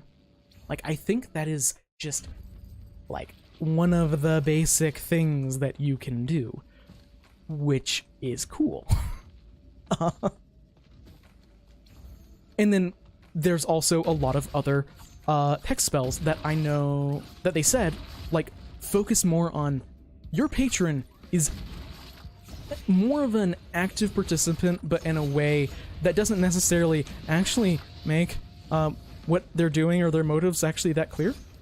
For example, a hex spell that, like, as a free action, your familiar gets commanded by your patron. So you can, like, spend a focus point in a fight, and then your familiar can go off and do things, but it's your patron deciding what they're doing. I think that, realistically, most likely, you're still, as the player, deciding what your familiar's doing. It's not like the GM takes control over it and has to decide what they want to do, but I think flavor-wise it is your patron, which is really cool, and makes your cute cuddly cat that you got from an unknown source dramatically more scary, because it reminds you that they're also a security camera, which I like. And then there's also one where apparently your patron just peers and reaches through your familiar and then rips out someone's soul, which is a high level option.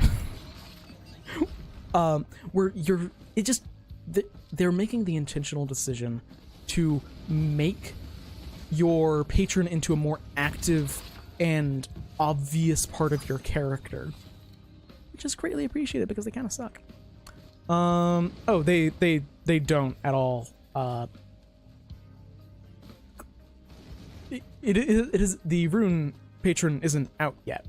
It's we don't know, and I think it is really up to the GM and you what the scripts would look like. It's just like weird shit.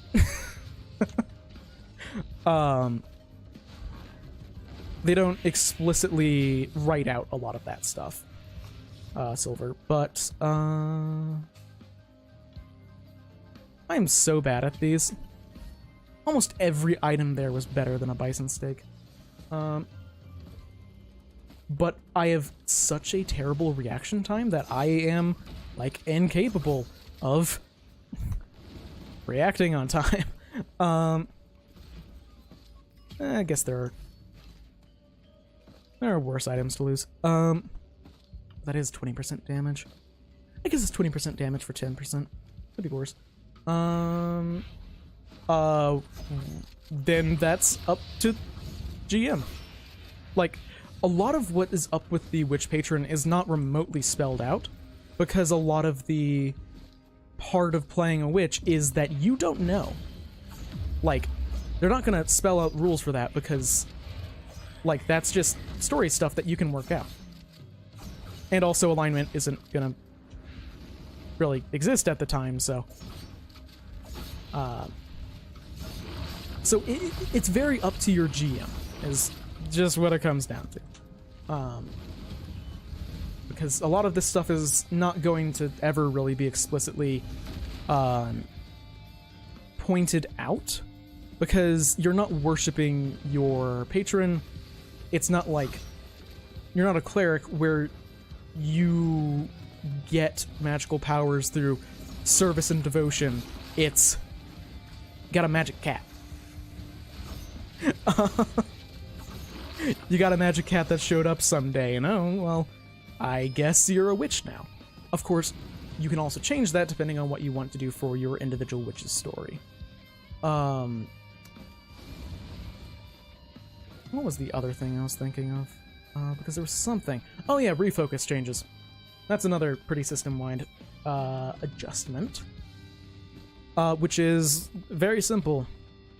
You can now always refocus if you're missing a point. You don't have to have spent a point to be able to refocus. So if you have like 3 focus points max, so you're at 3, the maximum total focus points you can ever have, and you're at 0, you can just refocus 3 times over 30 minutes to get back up to 3. You don't have to take a level 12 feat to be able to get 2 back at once. And then like a level 18 feat to be able to get 3 back at once. Because before it'd be like, oh, well, you can only refocus so long as you've spent a focus point since you last refocused. So then if you were at 0 with a max of 3, you could only ever get back up to 1 for the rest of the day. And now there are still going to be feats that make refocusing faster, but it just gives you back your whole pool at once instead of, like, 1 more. Yeah, no, it just simplifies things so much. Like, feat taxes aren't fun, and it makes me dramatically more likely to play, like, a truly key-focused monk. Like, I'm currently playing a monk that has 4 key spells, but they mostly just beat the crap out of stuff without using, like, they use maybe 1 key spell a fight. But being able to just whip out tons of key blasts, oh yeah, that'd be cool. No, the official ruling for refocusing is you can take 10 minutes to refocus and gain back 1 focus point, so long as you are missing 1 focus point, or at least 1 focus point, and you have spent a focus point since the last time that you completed a long rest, or since you last refocused. So if you're like a champion with a max of 2 focus points because you took a feat that gives you one of the, I think they're laments? Elegies? Whatever the other champion focus spells are besides for lay on hands. Or you took like a archetype or something. So you have 2 max focus points and you spend 2 of them. Rules as written, you can only get back up to 1, because once you have refocused once, you can no longer refocus as you have not spent a focus point since you last refocused. It is a dumb rule that most people a lot of people ignore or don't realize. And it doesn't break the game, which is why Paizo's changing it to basically follow that. Sometimes house rule, sometimes little bit unaware rule. So it's perfectly fine if you have not been playing like that. Just it's not rules as written, but it's totally okay. Not generally. Where like if you like, if you're missing a focus point, you've either finished a long rest or you've refocused. There's no other way to do it, really. So they cover all the bases, but really it should just be, so long as you're missing a focus point, you can refocus, which is going to be the new rule. We don't know what level the refocus and get all of your focus points back in one 10-minute period is going to be. because that is objectively a power increase. Like, just as an example, a level 9 champion. I have a reason for this number. Imagine that the feat that allows you to get your entire focus point back, or focus point pool back, in one refocus period is a level 8 feat. It shouldn't be. It should be level 12 or higher, probably. But imagine it is a level 8 feat. If a champion does not have this feat, then they heal 30 hit points every 10 minutes using Lay on Hands. Because Lay on Hands heals 6 times spell level, you're casting a level 5 Lay on Hands, it's 30. If they took that feat, they're healing 90. It's just a huge power increase, because it effectively speeds up all out-of-combat healing focus spells by 3 times, and allows you to always basically be able to use all 3 focus spells per fight, when sometimes you won't be able to from time constraints. So I think 12 is pretty reasonable, where, like, 8 wouldn't be. But, I mean, really, every character is kind of I always need to take a short break after every fight. It's just not exclusively like monks or warlocks like in 5e. Because everyone probably should take a break after a bit of fighting to heal up, because otherwise you're gonna die. Just kinda, them's the breaks. So basically, I like the change because it makes focus points dramatically more useful, and focus spells a lot more useful, and it fills more of their role. And the design of the system of this is the general purpose, like, spam spells. Like, for a normal, like, full spellcaster, these are the spells that you cast when they fit, and also when you don't want to use up a daily resource. You don't want to use up one of your real spell slots, so you use a focus spell. But before, they're still limited. Which doesn't really feel like it lives up to the dream of focus points, as those are your unlimited spells per day. I imagine that psychics are going to be getting some kind of change. I don't know what it is, but they're going to be getting some kind of change, because that's kind of their thing.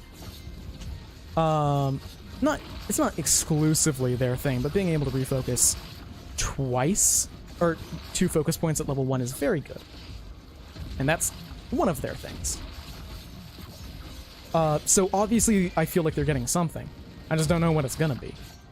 And I don't know if that is going to be, like... I don't know if psychics are going to be in Player Core 2. I don't know if there's been a full list of what classes are going to be in Player Core 2. We know a couple of them, like Alchemist, Oracle, and Champion are... Champion. Champion are definitely in there because, like, they have said those are the ones that are getting big remakes, or big changes. And those aren't in Player Core 1, so obviously they have to be in Player Core 2. I don't know if Psychics is going to be, because I think Psychics are in a pretty good spot. There are definitely a couple of Psy cantrips that probably should be buffed. Like, Telekinetic Rend. Its damage is just not good. Unless you're fighting a lot of things, it is kind of sad how much Electric Arc outpaces it.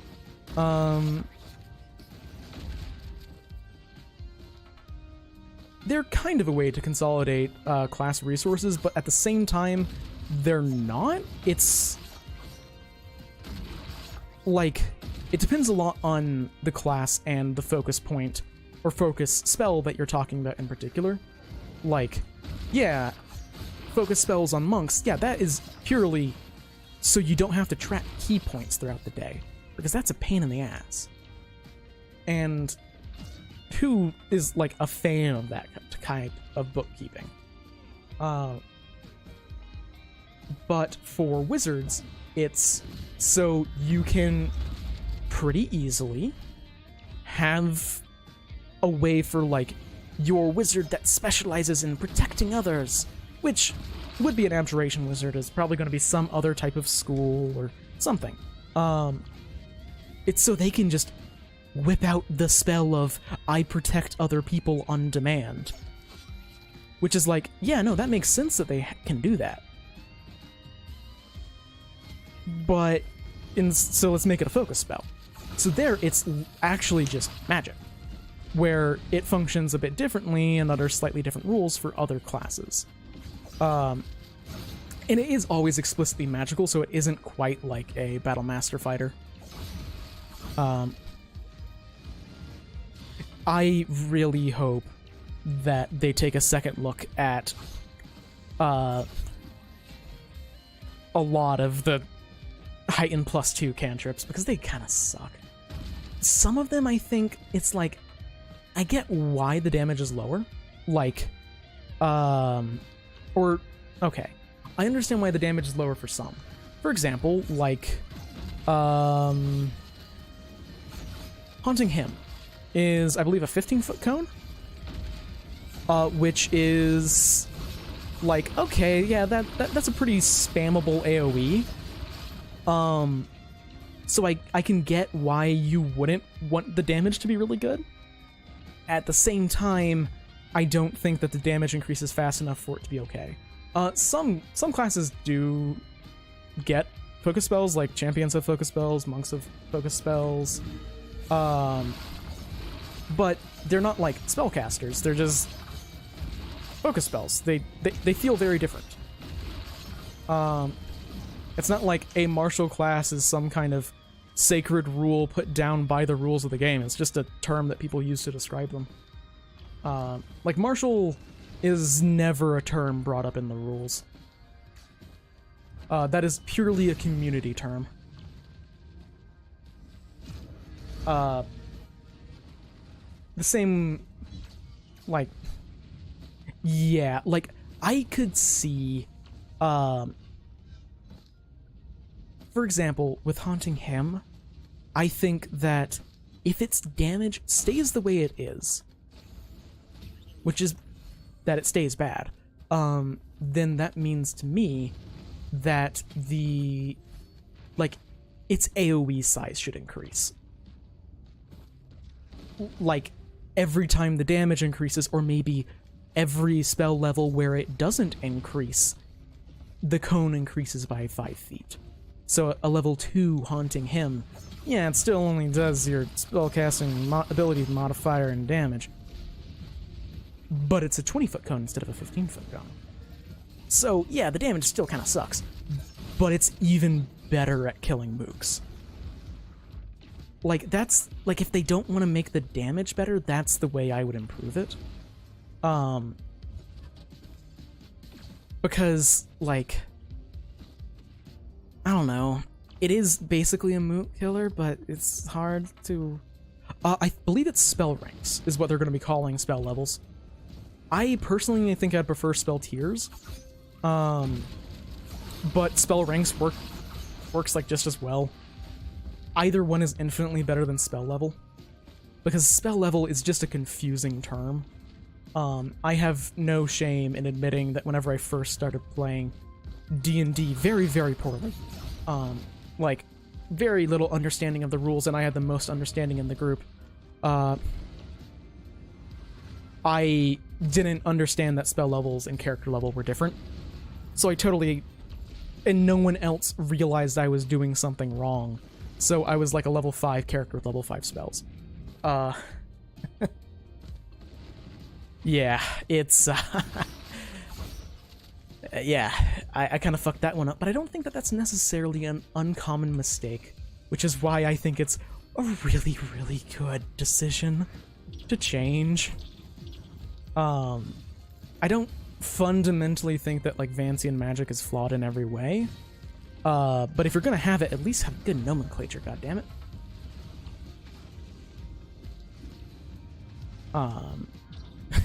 Yeah, anything but spell level.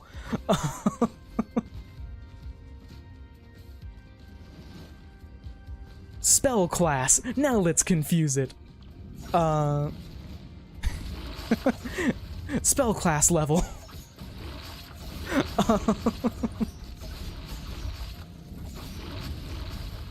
I mean, spell slots is just you have X number of spells of this level or rank per day. It's not like hugely complicated, but magic isn't unlimited. Is the main thing that can be a little bit confusing. Like, characters don't have the ability to chuck around powerful arcane might all day long. It can only have a couple. Yeah, no, this was a D&D group. Feels like a bold term to describe. It was me and a couple of friends. I think maybe literally a couple at this point, like 2 other people. And they were very much rule of cool is objectively the right way to go kind of people. As in, like, why bother learning the rules sort of thing? Which is kind of one of the reasons why I didn't play as much with them later on. I hate these guys. They're a pain. They're also newer to the game, so I'm not as good at dealing with them. Yeah, I know that one guy that I'm pretty... I know someone that is very passionate about nomenclature. They're great, but I like to poke fun at them for their passionate takes on nomenclature. But they're very passionate about, oh, well, spell circles would be better because other editions use spell circles. And to them it sounds more magic-y than spell rank. Okay, well that sucks. But I'm of the opinion that to the people of Galarian's, like, spells from spell slots aren't, like, actually that wise and mystical from beyond, because it's like, yeah, no, like, most people can probably find a spellcasting tradition of some kind that they can sit down and learn. Like, Galarian is ridiculously high magic. So spell rank or spell tier feel appropriate.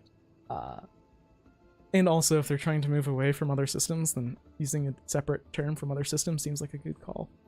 But anyway, this has been a really fun stream. And, but unfortunately, I feel my throat dying. So, I am having trouble alt-tabbing. I'm a professional. But this has been a very fun stream, and I'm really glad that everyone showed up. So, until I see you next, live a wonderful life.